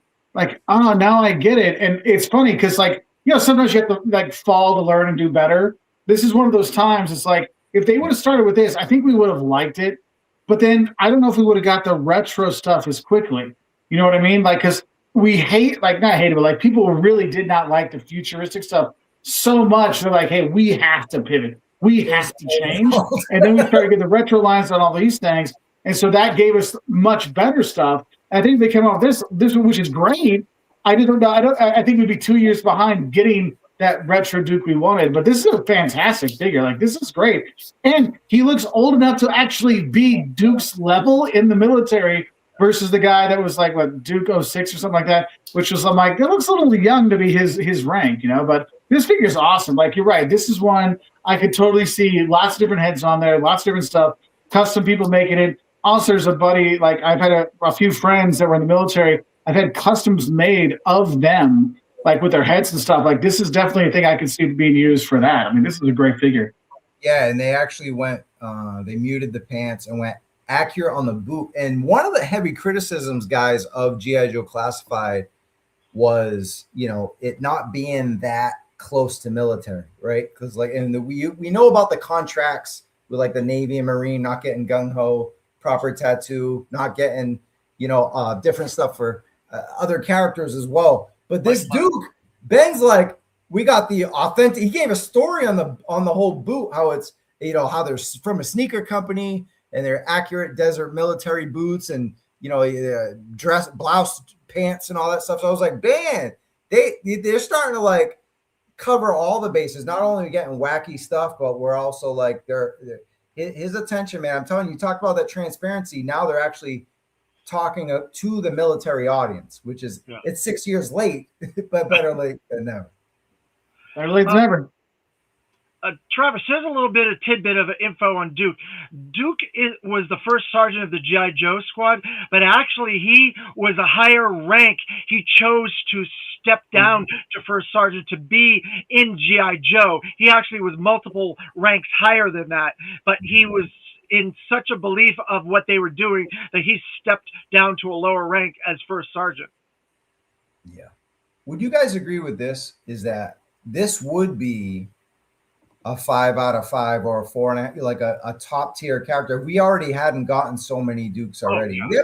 We don't have that many, but the fact that if this was like the only one we got or the second one, I think this would be more revered. I think you agree? Yeah. This for me. How we all, I don't know about you all, but I love that rock and roll, the classified rock and roll, that upgrade. Yeah. If they would have come out with this first, like that would be right there. So when we would have got that retro Duke, we'd be like, oh, that's nice. Kind of like when we got the retro rock and roll, we're like, oh, that's nice, but damn, that classified one is sweet. Like this, if they would have started out with this one, you're like, yo, mic drop. Y'all, I see what you're doing. Let's do it. That's a great call because people didn't like the tattoos. They didn't like some of the like Hang 10 stuff with rock and roll because they wanted retro. But if you come out with this Duke first, they fit together now. It makes sense. Oh, they are classified. Classified is supposed to be separate. Retro line is supposed to be separate. But it got so bad in the beginning that like now we got Quick Kick, Zorana. The list goes on and on. I mean, even Iceberg. we got characters now in the line that could just be retro, right? So that's the thing. But that won't stop Hasbro. Hello, Techno-Viper. What was that? Shipwreck. Oh, what was that again? Shipwreck. Oh, no, I'm saying YoJoeReviews. What did you say? Sorry. Oh, no, I would say like there's some ones that they were already there. Like the Techno-Viper was already like I did a video on the characters we don't need a retro for. Like, and Techno-Viper was like number 2. Like General Hawk was another one. Like it's already perfect. You don't need it, but they'll find a way. They'll find a way. I am worried. Dave, you said another one. What was the other one you were saying? Shipwreck, yeah. But I found a way to make Shipwreck. They could make his face actually look like Shipwreck from the cartoon. Okay. He had too much flowing hair. Or maybe I'm just jealous. Too much flowing hair in his classified.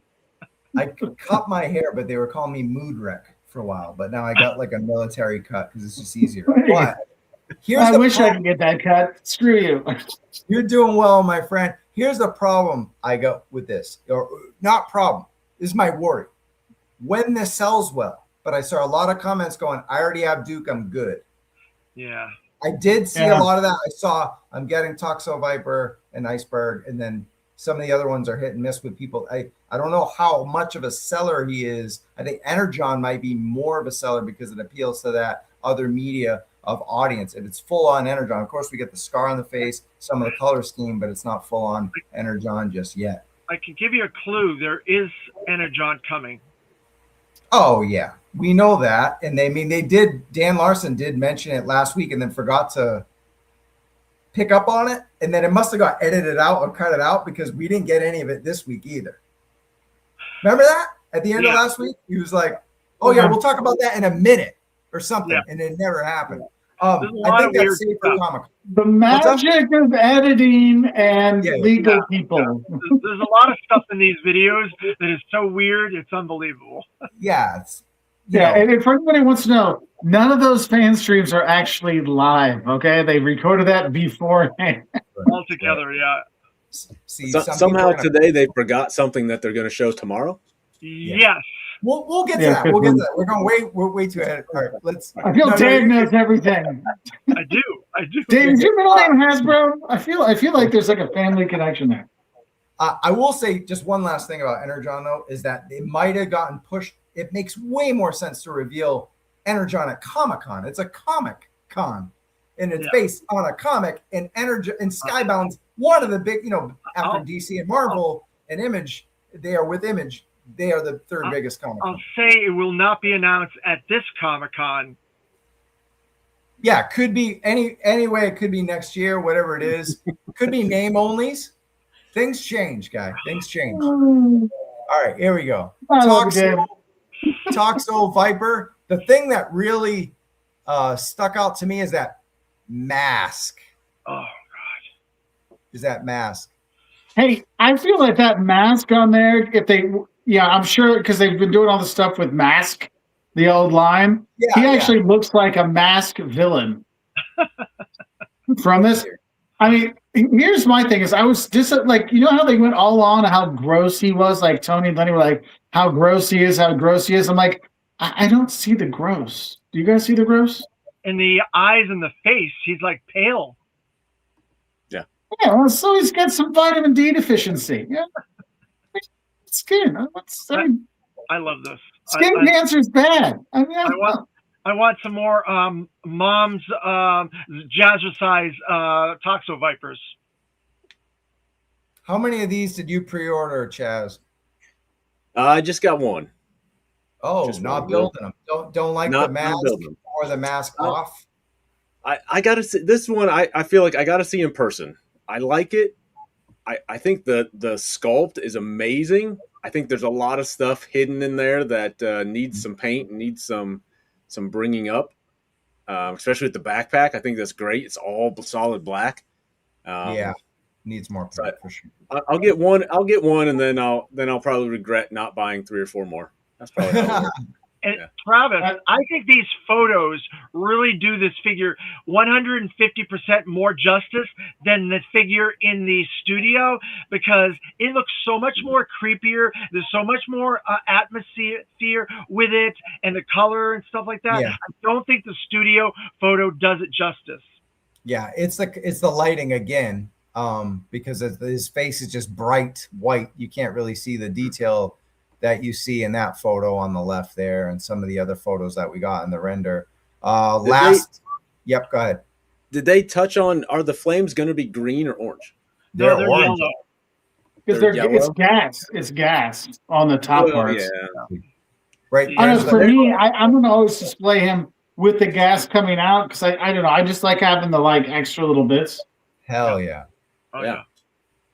Heck yeah. Cool. Let me go to like. What about the clue, Travis? Let's see. Clue. That is in his hand on the right. No, remember BMAC said that, hey, this is the like Echo fourth- Oh, Echo Warriors. Yeah, duh. Yeah, So Eco Warriors. This yeah. is the fourth eco-related type character we've got. 2 mole rats, airtight, now Toxo-Viper. Eco Warriors are right around the corner. Mhm. Do you Yeah. remember what Lenny had in his hand? People asked him last year at a couple of panels if he would like to see a cesspool, and he said that's the #1 figure he wants to get in the line. Twice he was asked that. You remember Oh, those interviews? yeah. We asked him at Comic-Con in the interview. Exactly. And you were the- a And couple he, years ago. right, and he said that was the #1 figure he would like to get into classified if he ever left, before he ever left. Cool. All right. So that's Toxo-Viper. I think so far we don't have any duds. That one's a little more polarizing, but I think it's pretty much true to what we had, or some, Yeah, very close. It is for the. I mean, I was expecting more disgust, like more gross, but I think for its figure that they had based on the Real American Hero line, I think they did a really nice job with it.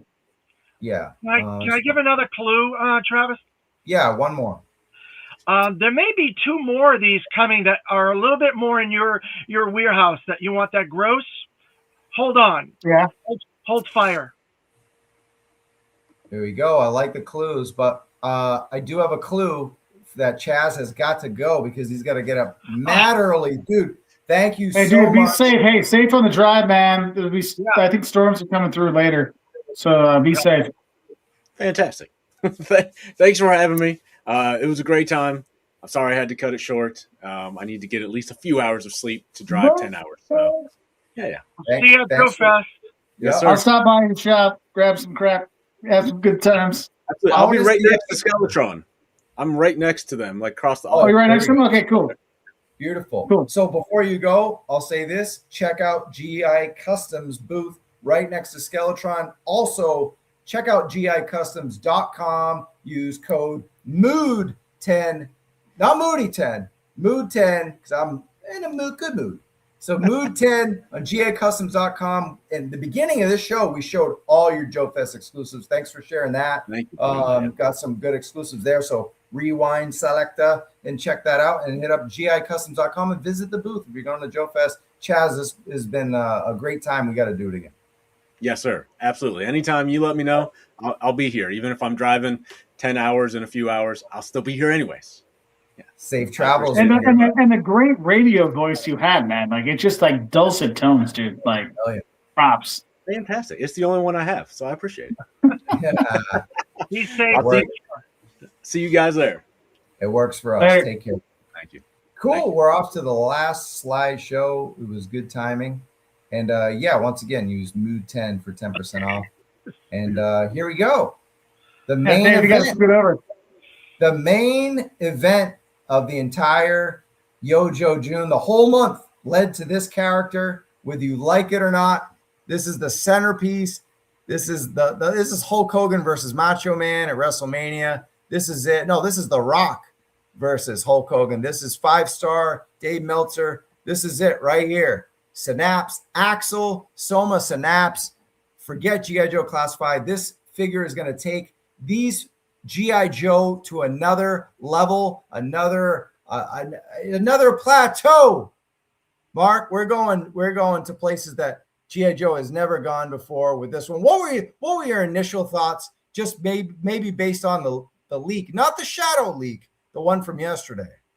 So I saw this and I was like, I mean, anytime you go purple, I started getting, some people go, it's the neon that when they started going by, like, no, we started doing crazy purple and colors. I'm like, it didn't quite make sense. Like, look at him. He looks, I mean, too skinny. I'm a husky fella. I like a little girth on my figures. And the thing was, when I saw that, because, they showed us this render, and I'm like, okay, it's probably going to look better in person. And I think that's one of the things it was. And I do know when I saw the little like claw thing there on the far right, I was like, dude, that's Mortal Kombat. And then B-Mac's like, get over here. I'm like, yes, I'm not the only one.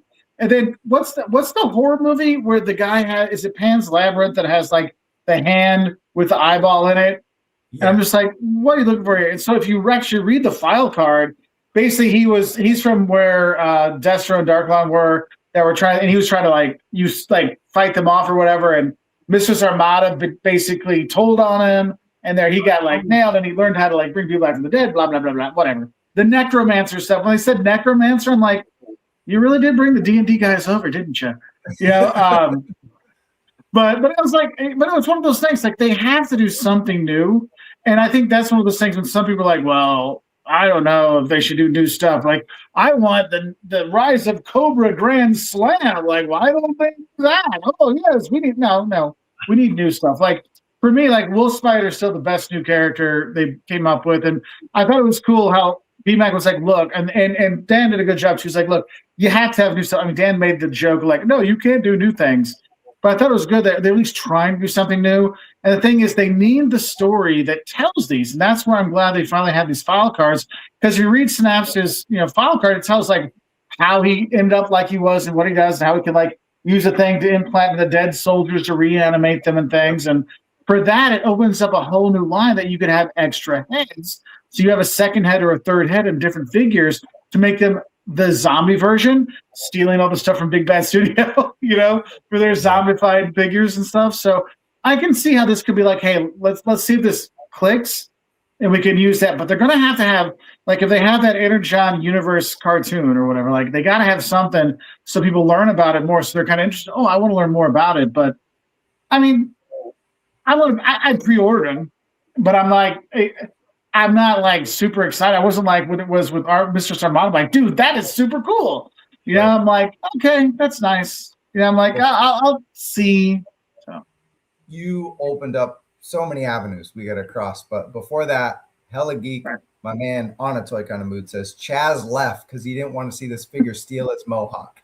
That was the timing right there. That's exactly the cyberpunk. Jared Leto strikes again. I've read this a few times today. It's like, what? Yeah, another role for Jared Leto. I totally know. You're so right. David Allen, you're into lore. I'll tell you this before you respond: is the story. I think part of me loved this just to piss people off, but really, why I love it now is the story. Yeah, how about how his backpack is the EMP, and he injected that. Get over here. That claw, the synaptic wrist claw, and it puts the technology at the base of all the skulls, and that mind spike crazy hand thing can control them, and then it closes for non-control. All sold me because this wasn't a ChatGPT paragraph. This was well thought out, and it opens up doors to a new dire tech universe, possibly, if people buy this. I think you nailed it, Mark. With that, David, take it away. I absolutely think this is sick, and fire 5 fires in a row. If I had emojis here to put it in the chat, I would be putting them all in the chat. I love the story behind him being that his family was the ruling class of Darklonia before Destro felt like expanding his borders and tried to invade a couple countries, and they came there, destroyed his country, killed his entire family. He survived by barely skin of his teeth, crawled himself out of there, used necromancy, and this is like a cross between techno punk and steampunk, and I'll have this all day long. I love this. I bought 3, and I hope they continue this. And the fact that it was Mistress Armada that was the one that squealed on him, he's got a bit of a vendetta against her, and I'm looking forward to how this is going to fit into Cobra, because this is a new faction of Cobra against the Iron Grenadiers. Yeah, and he did say that he does sell stuff, or he works with Cobra Commander as well. So it's like a side thing from Mars and stuff. So it's cool. Yeah, he's a weapon supplier for him as well. And there's a look again. That lighting just makes everything super bright, but you could see the cool gadget right there. Hey, it's something new. It's well thought out, but it's parts. We got Hit and Run's legs. We got a Headman torso, right? It's possible. It's very close. It's not 1-to-1, but you see Mistress Armada was in the same colors as this character. So there's the story. Maybe she was part of that Darklonian faction with him before turning her back for the money, that cash, baby. Sweet cash from Destro. Trav, you were so right. When that his shirt, I was like, when they first had it, if it didn't have the arm coming out, when they had the like silhouette, I was thinking that's the Sundown's arch enemy, And that's your outfit, bud.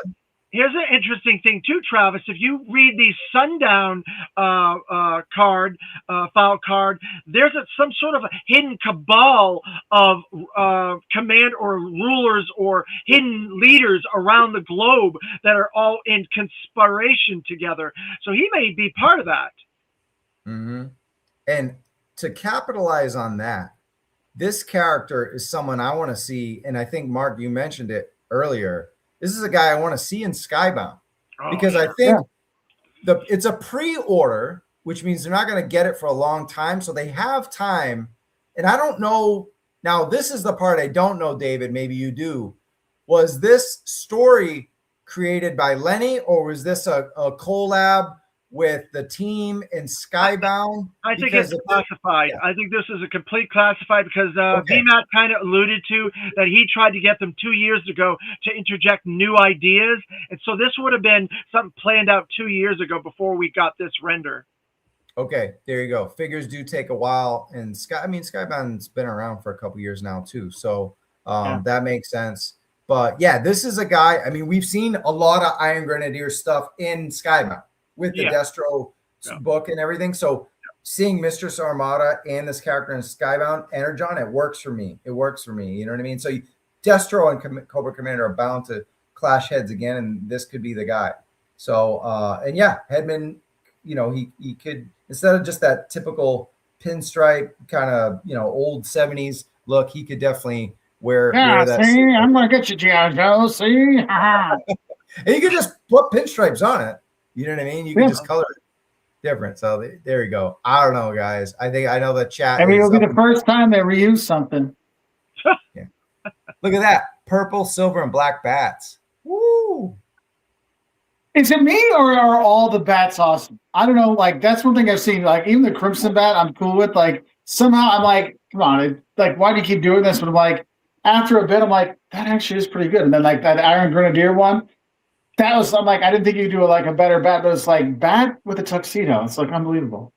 Oh yeah, Dreadnought bat we could use. We have IG bats obviously because Mistress Armada. Mm-hmm. So yeah, there's got to be a dire bat coming. How they like? Oh yeah. Don't tell me, Dave. Hush. No, I don't know.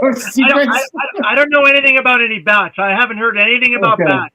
But I would like a bat, a dire bat, or a Dreadnought bat, or whatever other bat. Yeah. That was always my favorite. Like that's one of those things. Like it's got like I feel sorry for you, like Dave. Like you have some inside stuff, and you're like, it just burns you up. And it's like I'm like, I want to know nothing. I'm like the monkeys. Like I don't want to hear anything. I don't want to see anything. I love when these things come out. And that's another thing. You notice this year the leaks have not been like from the year before. Like we had literally everything was coming out. Like the plat, we've got the mock-up already. We got those things there. You haven't had those as much this year. Because there's someone that holds the keys, and they're being very tight with them. Yeah. Finally. Yeah, I remember reviewing the bat before we even got it, but it was a mock-up. It was like a prototype. Prototypes floating on eBay, and there was one guy selling them off and stuff that he was getting his hands on, but I don't think he's had anything in a long time. So same guy, or at least the same feed had like 8 or 9 figures in a row. It was insane. Cool. So look, this whole wave, we still got other Joe stuff and to talk about, but this whole wave goes up. It already went up for pre-order today. I pre-ordered them all. I'm sure everyone on the show did, right? We all went in on all these. Yeah. Indeed. We'll have to find out GI Customs because I think he got them all. Except I don't know if he got. It would have been fun if he just left before the guy he skipped was he coming. knew what he was doing. All right, let's fly into the renders. Thanks everybody for watching. We got well over 100 people. So if you get a chance, hit the like button. Really appreciate that. If you're new to the channel because you're friends with David, Chaz, or Mark, subscribe. We go live Wednesdays, Thursdays every week, covering G.I. Joe mostly, but lots of toys stuff too. So I'm going to stick with you, Mark, on this one. We got Falcon. We got so the funny thing is the original digital render for Falcon wasn't that bad compared to what we actually got. If you look at the comparison, the head didn't look very like similar. Yeah. So one of my fans wrote, and they're like, "Oh, he has like a Dick Tracy villain head." I'm like, "Oh my God, you're right." And so with the retro carded one, I'm looking at his head, and it looks more like the classified version versus the Night Force version. I'm like, dude, just give me the Night Force head. Just give me the Night Force head and put like that on the original body. That's what I want. I'm sure that's what it is, but the render here, it scares me a little bit that we might have another Dick Tracy head. No, get out of here. I know we won't. We won't. But if you see, doesn't it, like you can kind of see how it resembles that render from the first one. And I know they're not going to do it again, but it was one of those things. I'm like, But yeah, I got to pick him up because I want to have I don't like switching his head from the Night Force over. Because my Night Force guy, I only have one Night Force one, so I got to have him. But I will pick this one up because I want to have a Falcon like he's supposed to be, you know. Right. Yeah. Kinds of stuff. Being a bad example for small children. Hey, Dave, Carson's got to be thrilled.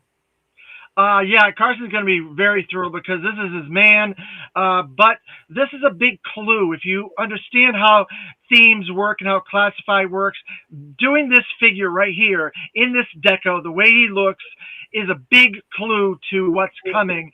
And if you look at what we've already got this year, you add this to it, you can pretty much look at what's coming. And what's next year is the 40th anniversary of the animated feature film, G.I. Joe the movie.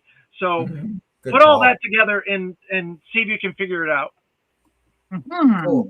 Is that a new shotgun? Thanks, Dave. I was hoping to go to sleep tonight. Now we'll be thinking about this all night long. I think it is a new shotgun because I've been researching this all day. We weren't sure on my stream that I did if it was new or it definitely wasn't the old one because the old one had that fold-out thing on it. Yeah. And this is a different handle from the other shotguns we've seen. So it may be a different shotgun. I don't think we've gotten a proper pump handle one, right? We haven't.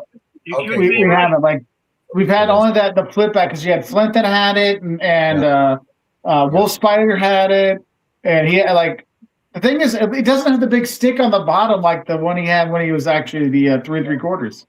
Yeah, it's different. But I don't think this is. It could be, but the shotgun for Risk from Energon because I think that one's bigger. Maybe. And more. That's a good shout.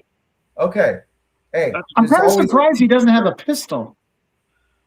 Because they're usually pretty good with any of the normal soldiers, like knife, pistol, and main weapon. Good call. No. So I wonder if that. Do you think the beret comes off of this? I would imagine so, because all the other berets they've had have come off. But yeah, you can't see it being connected. And it's. I mean, and one thing I would say, the berets stay on. At least for me, the berets stay on there. The only figures I have a problem with keeping the helmets on and hats on is actually Dusty. Yeah. So. I'm very happy they did the Sunbow movie inspired deco because they've never done this before. Only Super 7 did that, and that's the only version of that. Yeah. So Oh, that's why I'm like, one of my things, I'm guessing we'll get like a retro Chuckles with the 40th anniversary of the movie shirt. Oh, Hey, nice. But don't say anything, Dave. Travis, I don't want to hear anything. Travis, show my head.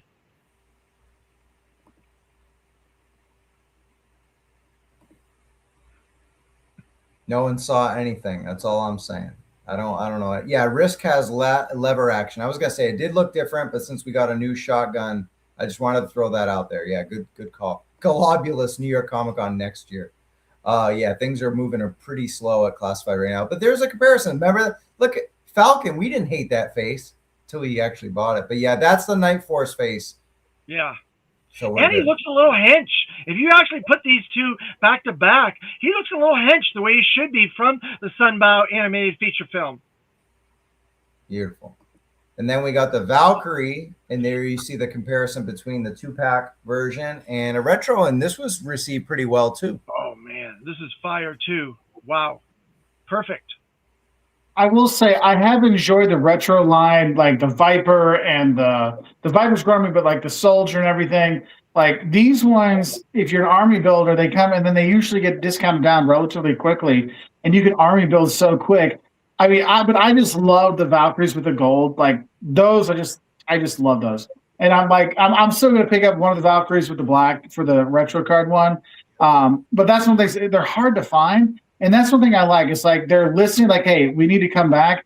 I wouldn't be surprised next year or so we're going to have some reissues of some of the old retro cards, just because, like, hey, why throw away money? Hasbro's not going to throw away money, and there's stuff that people want. And the line is so much more popular now than it was, 5 or 6 years ago when the retro line started. I love this. I think it's the perfect companion to the Retro Trooper. Couldn't be any better. This is perfect. Awesome. We're going, Dave. Yep. I agree right there.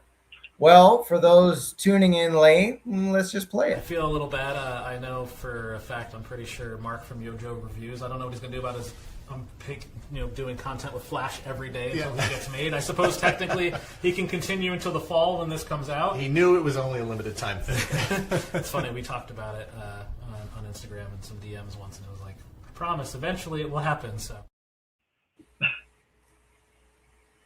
That was so awesome we did that. That was freaking awesome.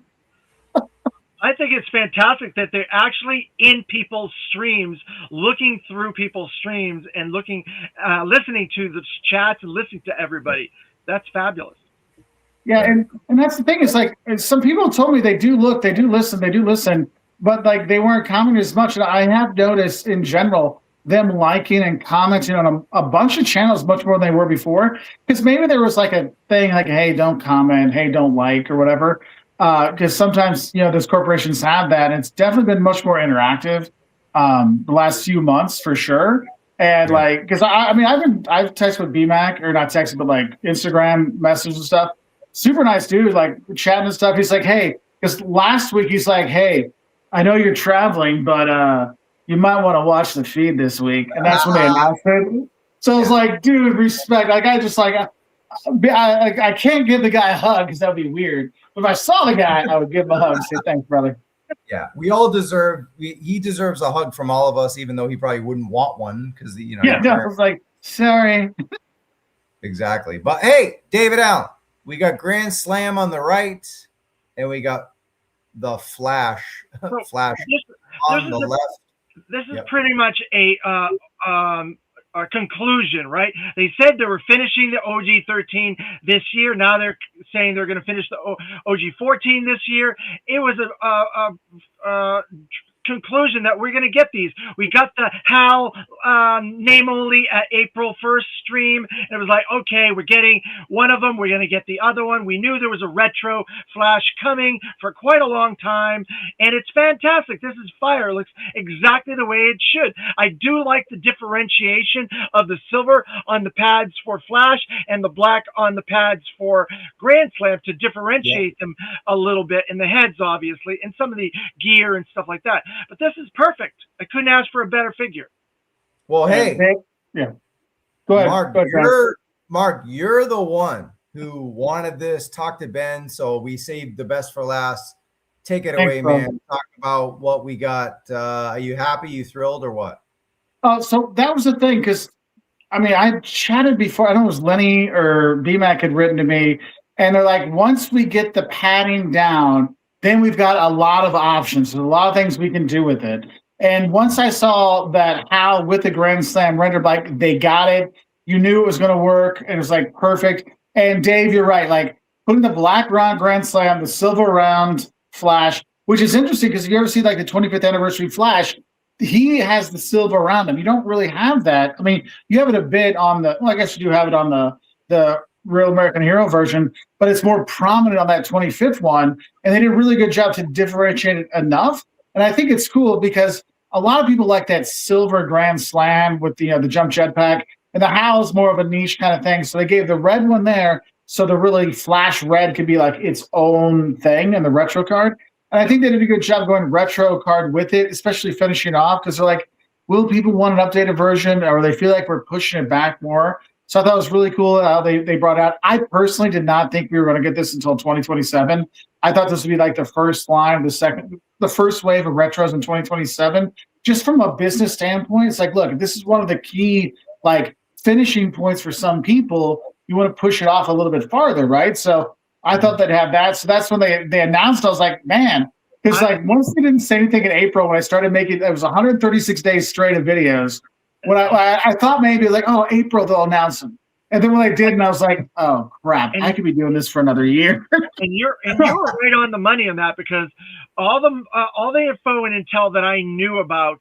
We knew this character was coming this year, but this entire wave was a bit of a surprise.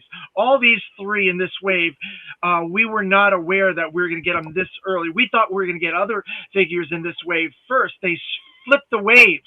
So this was going to be the farther wave, and it would have been the early wave for 27, but it would have been pre-ordered like September or October. So you're 100% correct. They flipped these waves. The next wave, I can't tell you what it is, but it was what I was expecting for this wave. Yeah, because for this wave, I was expecting like maybe like Hit and Run or somebody, because I'm looking back how they told like, hey, we got 3 years, and then we can use the HasLab stuff. So I'm like, hey, like we're coming up on that. Think of HasLab. Think about HasLabs. What have we already got 2 retro waves this year? Exactly. Because and once they gave us that Wild Bill, I'm like, oh, maybe we'll get the His Tank Driver or something else like that. That gave me ideas for that. I mean, I don't like to speculate on like the future ones, but it's one of those like, hey, look, like you said, Dave, like they give us so many hints. And it's not just the pictures in the back of the file card kind of stuff. It's the things they say, like, and they're pretty obviously Echo Warrior stuff, but like little things in there you pay attention to, and you're like, there we go. Yep, so, that's exactly right. Do you want to address a comment? Crow, this is just like, I asked an AI prompt to put it in front of the blast effect, and it gave him the same backpack. Grand Slam doesn't have a backpack, so if you're complaining about the backpack, you don't actually get one. So you're getting the XMLR, you got the pistol there, and you get the visor. But yeah, sorry about the mix-up on there. He actually had a gun in his hand and all that shit. So I tried to get it as right as possible so you could have the cool blast effect in front of it. Oh, the workings of PowerPoint. Can I add something to YoJoe Custom or YoJoeReviews? What he said earlier, he thought it was Lenny or BMAC about the reuse of the padding and stuff like that. Have you guys noticed that Shebang's padding looks very similar to this padding on Flash and Grand Slam? It's just different paint and different deco on it, maybe. I you know what? I hadn't thought about that, but I think you could be right. Like I'm gonna have to look at that when we get off the feed and check it out.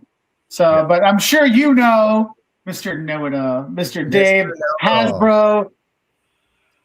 Well, no one knows what Dave's last name is, but well, it was a lot of fun at the beginning of YoJoe June, just before YoJoe June, when it was name dropped that we got Lara Croft, and I think this lives up to the hype because not only is it retro. It is about the legacy of Atlantis remake. So, of course, she's going to be wearing the same gear that she wore in the early PlayStation games. I'm a massive Tomb Raider fan, both the movies, not the old school movies really, but like the newer ones. I'm also a big fan of the PlayStation game and the modern ones that are also on Xbox. So Rise of Tomb Raider and all that. So big fan. Happy about this. Also, I talked to BMAC about this because the G.I. Joe social channels, Dave, I don't know if you know this, but they said, join us in San Diego for the full reveal and pre-order launch on Thursday, July 23rd. If you cut out preview night at Comic-Con, that's the official first day or first night. So I'm like, Tomb Raider, you can pre-order her at Comic-Con, but it's not a Comic-Con exclusive. It's a New York Comic-Con exclusive for the people who want to get it first. So but hold the phone. You hurt my brain. If you want to pre-order her and you're not going to New York Comic-Con, you can pre-order her in general. She's going to be mainline. It's going to be everywhere. So first, people at New York Comic-Con will be able to get them first. Get them first, a scalp review, whatever the fuck they want to do. But you're going to be able to pre-order it that weekend of Comic-Con for mainline, I don't know, Amazon and all the fan channels and possibly Walmart, Target, all that stuff. So that is very confusing, but it's good news. It's not going to be like Pythona was easy to get on Pulse. I mean, they restocked her a million times, but this will be mainline. You don't put Tomb Raider behind a paywall. No. You want the moms, the gamers, the grandmoms, the little kids. You want everyone going out and trying to get Lara Croft figure. Because you literally have 3 generations of fans of hers, and they're not going to understand a paywall or a Hasbro Pulse or like, only through. No. You got to have this everywhere. And that's one thing is when you do these kind of like collabs, the Tomb Raider people, they want it everywhere. They do not want any paywall stuff. They want it front and center anywhere they see it. So people go, I got to go buy that game. Because they're not making much off this. They're making way more money if people get this, like, I got to get the game. That's what they're making their money. I was confused about this, and we talked about it earlier on my stream as well, and we weren't sure because I had seen that whole thing where it was going to be at San Diego Comic-Con on the 23rd and stuff like that, and I was like, what is going on with this? It's Tomb Raider's 30th anniversary, you're right. And there's one thing I want to say about this. This is a new dedicated female buck. Use your imagination what this female new buck can be used for in the future. And there's some really cool stuff coming. Dinah. How about October Guard? That? Yeah. Just saying, I don't know shit, but I don't know. I'm not like David Allen. I don't pay for all those Patreons. I don't have any Patreons. I don't pay for Patreon. I'm just joking around. Look, Lara Croft. Someone said the faces look the same, but one has a braided ponytail. The other one probably has a bun, and then she has a headgear, like a comms device. Yeah, they're different heads, and she comes with everything that you would expect that this character should come with. Everything under the sun. You can mix and match. You don't have to have her as a classified figure. You can make her traditional, like B-Max said. There's a lot of versatility and modulability about this character, and she does not have a number, so she is not a classified numbered figure. Good call. Question for you, David, before we get Mark's opinion on this is my friend Zen Baldylock said this is retro carded, but she's got a lot of stuff going on. Is it a deluxe retro card? Yeah, it's not a retro card. This is a deluxe package. It's going to be some sort of a box, but we have not seen it yet. That's not retro. Yeah. Okay. Just because I think with that splash behind it, I think that's where Baldy's thinking is that splash art behind it is usually means retro, and that's official. That's not AI. This is from the fan stream. So yeah, I don't know. It could be one of those things too, where it is on this giant retro card and it goes into this big box, and that's why it justifies them selling it for $50 or whatever the hell it's going to be. You know? Yeah, I mean, they can have that as the background within the box. Maybe. Yeah. For that. Yeah, because yeah, sorry. Yeah, I mean, for a $50 price point, you got to put it in the box. You can't have it on the card. Yeah, right. Well, because I mean, people say Sony likes money, like they all like money. Yeah, the brown boots look good, but yeah, your overall thoughts on Lara Croft, Mark? I think it looks good. I mean, this is one of those things. Like I've seen some figures of her over the years, but none have been like like I would say like stable. Like, look, I know I can pose this because it's coming from the classified line. I know it can pose. I can do things with it. It fits in with this and other lines. And for me, this is another one of those things. It's a sign that Hasbro's going to be doing more collabs. They're going to be bringing more stuff in. I'm sure, like, you know, like I said, I feel there's going to be like a Matt Tracker or something coming in from Mass. Yeah, like kind of like if you go in the Marvel Legends line, they had Crystar and like was it Strongbow or whatever. Like from the Crystar line coming in, I feel like this is a good sign. Rom as well. Yeah, Rom, exactly. And so I think that's a good thing. And for me, that's a sign that they're trying to branch out. And that can help, hopefully can bring new people into the G.I. Joe line. So it's not just, you know, people my age and younger like you guys like that are doing this. No, but and there's a lot of history, a long history. Me and Travis are going to be doing an episode about crossovers, I believe, in the future, right, Travis? Oh, we are? Yeah, aren't we? Surprise. I guess we are now. And there's a long line of video game crossovers with G.I. Joe, going back to Street Fighter and Mortal Kombat and the early O-Ring original line in the 90s. And they did the Fortnite Snake Eyes. They've done World of Tanks. They did Operation Blackout. There's all kinds of video game crossovers. So this is right in line with that. Yeah, Genghis says we are Good now. call, David. We'll drag Genghis on that show. I know he'll say no, but I'll just DM him until he blocks me. But anyway, joking around. But yeah, I'm looking forward to that conversation. It'll be fun. David, you've been awesome on the show. We're not done yet, though. Lara Croft, that's exclusive. And in case you're confused, the people who are going to get it first are at New York Comic Con, and it'll probably ship shortly thereafter, hopefully mainline, as far as I know. So there you go. All right.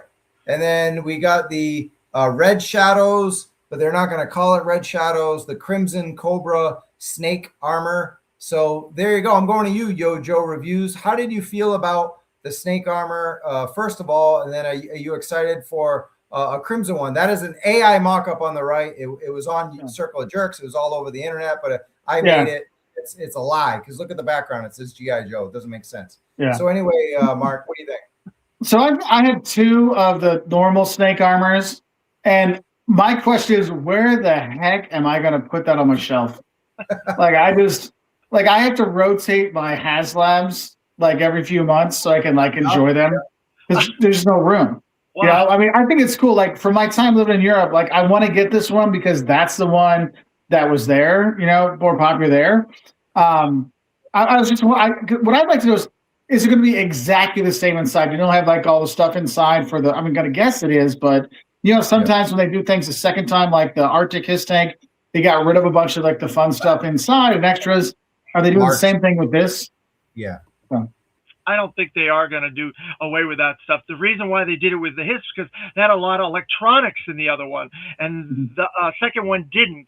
So this is going to be pretty much the same. Maybe the deco will be slightly different, but it's going to be pretty much identical to the other one. Gotcha. Yep. Cool. And that's the image they use on the left, which is from the Palatoy books. You could tell by the art style there. And then there's the Super 7, the Super 7 snake armor, the Crimson one. They did the Red Shadows. You get the Red Shadows Trooper, which if you are joining late, we have we had an exclusive first look at these nice new photos of the Red Shadows new character that's going to be at JoeFest from Skeletron. So definitely that'll be the figure that belongs in here or belongs next to it, I think. Wait, which table do I need to go to for that? David would know. Skeletron, right? Skeletron. It's the center. It's just the center of the room, but it's a very big room, so you may have to walk a few feet. Look for GI Customs, and right next to them is Skeletron. There you go. Yeah, there you go. You'll see that even quicker. Okay, cool. So that was fun. I mean, I don't have anything else to add except. Can I say one thing about this, Trav? Yep. It's a Crimson Snake armor. It's not the Palatoy one. So anything that is connected to my Crimson guards, I get 10 of. Oh, wow. 10 of these. You have like a 9,000 square foot house to put all this stuff in. I have a very large house, but I am having that background. Crazy. It's a toy store. It's awesome, dude. Wild. All right, David Allen, you're wild, bro. All right, there we go. We got the first exclusive look at the Mad Marauders Footloose. No, I mean, I had a lot of fun with my good old friend Chat to the G PT. But yeah, look, I don't know. That's pretty cool looking. What do you think, Mark? I like it, and your chat prompt skills are better than mine when it comes to G.I. Joe, by the way. No, for me, here's the thing. For me, with the Mad Marauders, at first I was like, I don't know, and then I got that Spirit, the Spirit and Lowlight 2-pack. I'm like, this is so cool. And then I had the Sergeant Slaughter sign my Marauder one. I'm like, I just kind of like over time have fallen more and more in love with it because I know people have been talking about the Footloose and Mutt Junkyard 2-pack for a couple of years now. And I got to say, at first I was like, and now I'm like, yes, I want to get this right away. Because let's be honest, Mutt Junkyard were probably one of the best figures of the line when they came out that year. And so throwing Footloose for me, I'm cool. I like it. You know, it's funny how your taste changed over the years. Like, I did not get any of the sublines when I was a kid, but now I love the sublines. The Python Patrol, even Tiger Force, except for Tiger Force Dusty. You know, I'm loving those. Night Force. Did you pick up on the clue that BMAC said about this 2-pack, by the way? Yeah, because he said there could be more stuff, and he was talking about like more of the lines come or more of the specialized or the forces. He said they were going to start completing some of the secondary teams, but he did say something about Junkyard, that they really are going to do Junkyard up really good for this 2-pack, and you guys are going to be very happy, he said. Yeah, I'd be right. And that's the thing. It's like, I feel like because the articulation they're doing, I mean, there are people that are buying G.I. Joe classified animal things, and they're not classified collectors. They're buying just to get the animals so they can use them in other lines. They're doing so good with them. This is basically a 3-pack, actually, because you got 2 classified figures and you got a Junkyard in there. Yeah. It's like a 3-pack. Yeah, and that's what's cool about it. It's like when they have with the animal stuff, it's not just, you know, back in the day where like Freedom with his arms out or whatever. Like, these are real things you can post. Like, I have a good time, like even with the old like Snake Eyes 52, I'll use that timber a lot just to have like another thing. It's like really, it's funny how it really adds to the thing. Whereas before it was just a piece of plastic sits there. Now it can really like be more dynamic in your, you know, your displays and everything. So it's really cool. Yeah, this sounds like a home run repaint 2-pack. You know, anytime they name anything that's a repaint, and that includes, you know, the snake armor in this, it's like, well, this is the year of the repaints. We've said it over and over again. You're going to get new stuff. Yeah. You're going to get some new stuff but this year with the move to Boston, I think before even the move to Boston, before even Lenny and Tony left, all the uncertainty that they had to go through politically, geopolitically, you know, tariffs, all that crazy stuff we talked about last year, deeply affected this year. We're still getting good shit. I mean, we got good stuff. We got good figures. I showed you guys the display. Got Airtight here. We got my Boo here. We got Don Moreno. Got a couple more coming in soon. So new stuff, but it is very repaint heavy this year. Repaints are dominating the vehicles, especially the figures. Lots of repaints. But you can see where the repaints balance out the new, because you got the HAL, you got this next render there, or Nemo you're about to show, and then there's some other Destro and the Despoiler, and there's some other figures like the Royal Guard and Deep Six. So it balances out. You got to have one to have the other. There's no 100% new. 100% new right here. So yeah, 100% new. So you're right. Okay, and this is 100% new. And after watching the Full Force, forget the Thunder Machine, forget Modern Moccasin. The Mauler's still happening. It might even be the name only reveal tomorrow. There's no Mauler. Come on, no, it's happening because the Toy Kind of Mood said it. No Mauler. Well, I think. Hey, believe me. Hey, you can speak things into existence, my friend. Believe with Flash. Believe it can happen. I'm going by what Lenny said on Adventures in Collecting or whatever it was, Toy Galaxy. No, we covered that last week. I'm kidding. We covered it. We're joking. Yeah, Lenny did. We went over the interview, and Lenny talked about how he wanted to do the Mauler and all that over a Mobat. He said Mobat would be a sin. We talked about that, David. We're good. But look, Sergeant Slaughter with Triple T. I'll go to you, Dave, though, on this. This is probably going to be. Do you think it's ready for Comic-Con to be that centerpiece? Okay. No, I don't think it's the centerpiece. I think there's something else that's the centerpiece. I know what it is. This is not quite big enough for the centerpiece at San Diego Comic-Con, but there is something else because you got your Hooded Cobra Commander, you got your Flash. What else? What else do you guys want in this classified line? The number one thing you want next. What is it? That's the centerpiece of San Diego Comic-Con. But I do want this. I think Princess Baroness. I think is that what they're looking for? No, I want this, but this is going to be absolutely humongous. It's going to come with a yellow canopy. It's going to have some storage compartment in there. The treads are movable. The cannons are going to be more articulate and everything like that. This thing is getting classified up. It is going to be huge. Yep. So I was at a shop today, and they had a 3D printed version, and it was massive. It was massive.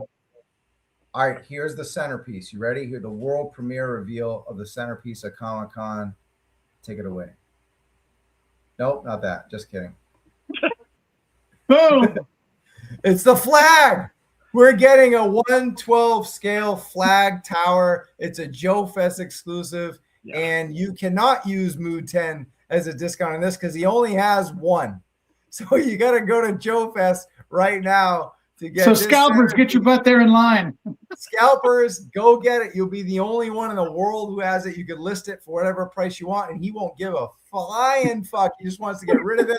It comes in like 3 bags or 3 fucking suitcases. So yeah, you know. I don't think it's TSA approved, so bring your own vehicle. Get it now. All right, Triple T. You excited or what? I'm very excited. I love. Well, I know you are. Let me ask YoJoeReviews. You just broke it down. YoJoeReviews. What are we thinking?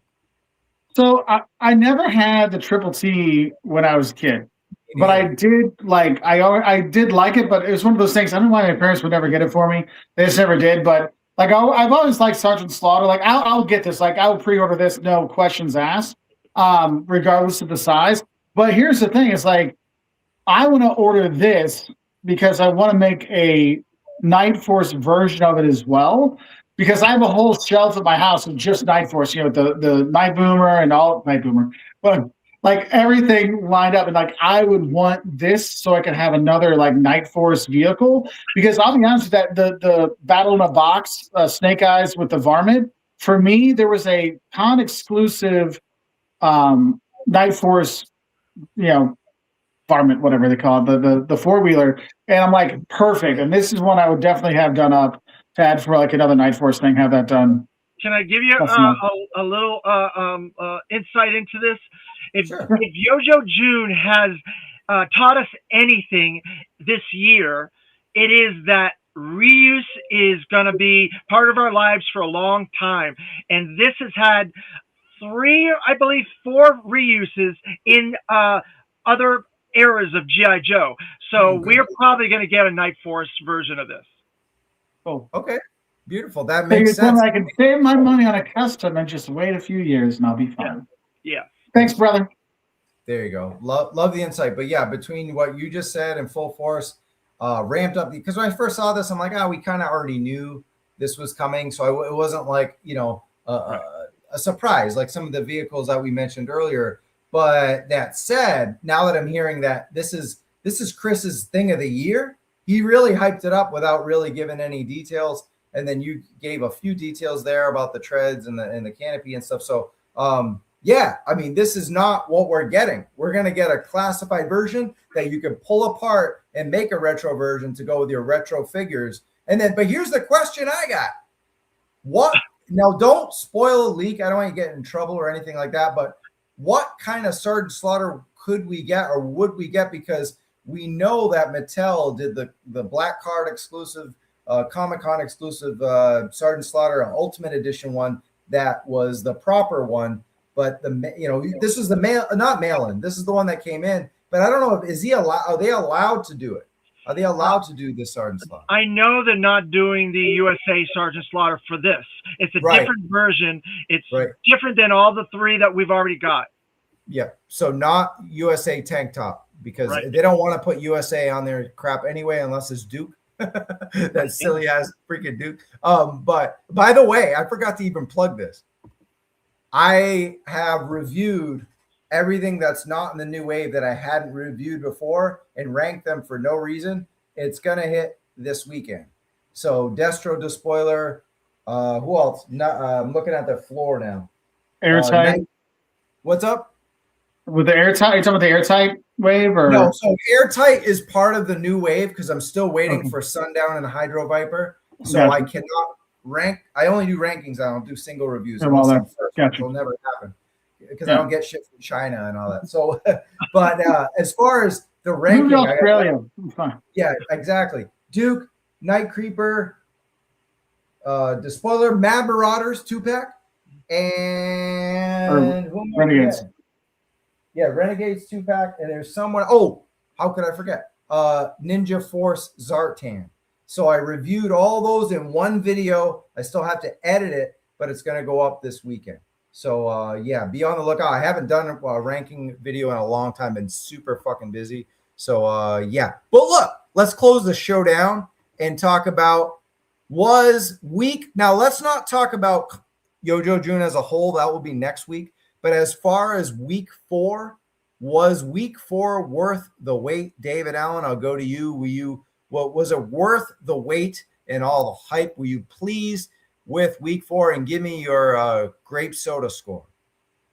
I see. Is it a 5 or a 10? What are we at? It's out of. Do you watch the show? Yeah, it's out of 5 whiskey. I'm only kidding. I'm only joking. It's out of 5, and you can use quarters like 0.25, 0.75. I'm gonna say I pretty much gave this on my show, so I'm gonna probably end up spoiling it. But I'm gonna say 4.25 because there were some computer errors. I think there was some woodenness going on. There was a little bit of weird stiff stuff, and there was some odds and end things. So 4.25. All right, cool. Do you have any last thoughts on week 4 without getting, we already talked about everything, but just quick line about the whole week 4. So for me, week 4, oh, sorry, Dave, sorry. I enjoyed it. I think there were some surprises that kept us on our toes.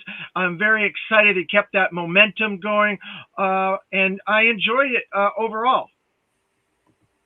Got it. Okay, and how about you, Mark? Thanks for staying up late on the road to JoeFest, both of you guys. And we got Flash, so it's automatically 5 out of 5. Automatically 5. Not only did they Flash, they name dropped me in my channel in the live feed. I mean, it's 5. I mean, I got nothing to say after that. I'm sorry, I'm out. Like that's. Got it. No, but I do say like you can tell that they just did a little more better back and forth and stuff between the two, just make it more smooth. But they're not coworkers. I mean, I've done these before where you like go to conferences and they throw you on a panel. And if you don't know, like you haven't worked with people, it like gets a little wooden sometimes. But I think for what they had to do, it was fine. But the fact that we got Flash and they're like, yeah, Mark from YoJoeReviews, I'm like, I'm good. I mean, my wife was like, that's cool. So I'm like, if my wife is saying it's cool, and then she's like, we can go to the toy store now and you can spend all the time you want, that's a 5 for me. Hell yeah, that's dope. I'm gonna go, man, Dave. I might have to go. I'm gonna do one of my tricky ratings that I do. I do like when I review like wrestling matches. I'm gonna go 4-4.25. I can't quite go 4.25, but this was the best week of YoJoe June by far. We did get the Hooded Cobra Commander and Throne. You can argue that was the best item that we got. I mean, we haven't seen the Triple T. People know about information regarding it. That thing on the thumbnail is not it. That's AI slop. That's all AI slop. It's just fun. But as far as it, now that I'm hearing about a lot of this stuff, it makes me appreciate it more. You know what I'm saying? Like that seems to be the theme of week 4, because if you just list what we got, it's like repaint, weird character, not Energon Duke, but a Duke. You know what I mean? Like there's a lot of like weird, we don't know what color Iceberg. There's a lot of weird shit. But then when you hear the story behind Synapse, and then you're like, okay, this could be like a whole dire tech situation. Then you hear like now that just chatting with you guys about the 2-pack. I wasn't excited for another repainted Marauders, but now that you guys are talking to me about, you know, the dog could be this and I'm like way more excited for that. And the Triple T. hearing that it's Full Force's thing of the year, hearing your excitement, David, for it, and some more details. And then we still have Night Force Psych out tomorrow. You think that's what it's going to be? I mean, it makes sense that would be the only low-hanging fruit that we've got left. What else could it really be unless they surprise us again? I mean, and I wonder if it'll be a Walmart call because Walmart likes to have their own announcements. But then we saw Shebang and Scarlet before Target did theirs. So here's another spoiler. Travis and I already know what this looks like, and it looks fire. Right, for Travis? tomorrow?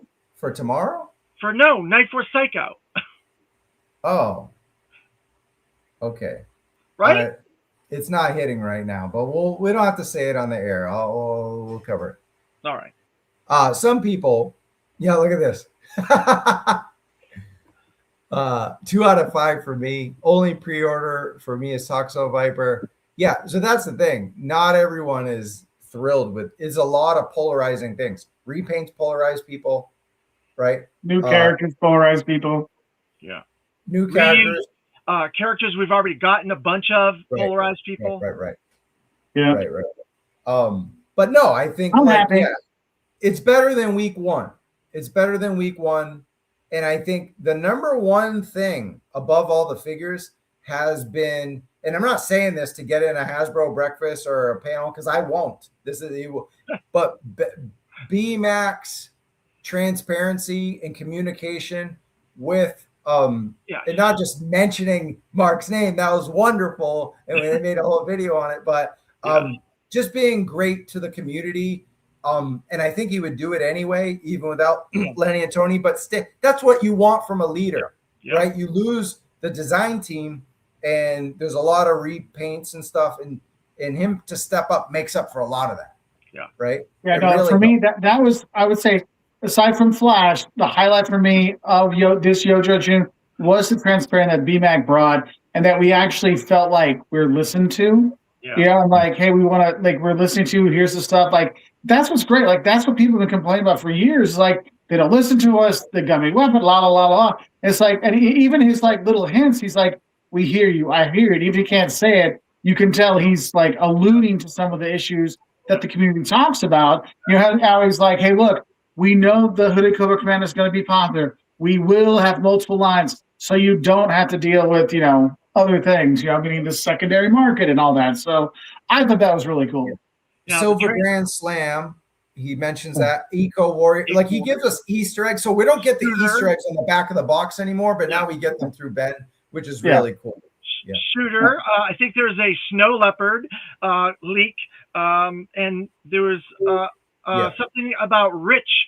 Did you hear that comment last week, YoJo Reviews? No, I didn't. Which one was that one? Had to do with Flash. You didn't get that little thing? I'm gonna have to watch. Was it the week 3s? Yeah. All right, I'll watch it again. There's a lot of stuff. You guys got to really pay attention to this. Well, that's the thing. So you have to. It's like Usual Suspects. You have to watch it a second time. Yeah. Like once you know, like wait, I got to go through again. I do watch it twice. I do watch it twice because the first time I got to get the pictures out there. Yeah. And a good thing I did today, even though they didn't do shit on social media, because Full Force he didn't post anything today. He was busy, but boss fight. So I got some pictures up there. And then the second watch, I actually pay attention and take notes of like significant stuff. So I always watch, but maybe the third time is where David gets all his. I don't have time for that. I was too busy fangirling because they said my name today. So I was like, I'm done. La la la. There you go. Yeah, but in the retro wave, usually I'm disappointed by those, and this was a really, really strong retro wave after that horrible one. The Grunt, Wild Bill, Techno Viper, those are the only figures I never pre-ordered in the line. That's like super clearance weight for me at Target or something, like a deal like, hey, I found this for $12. Do you want it? Yes.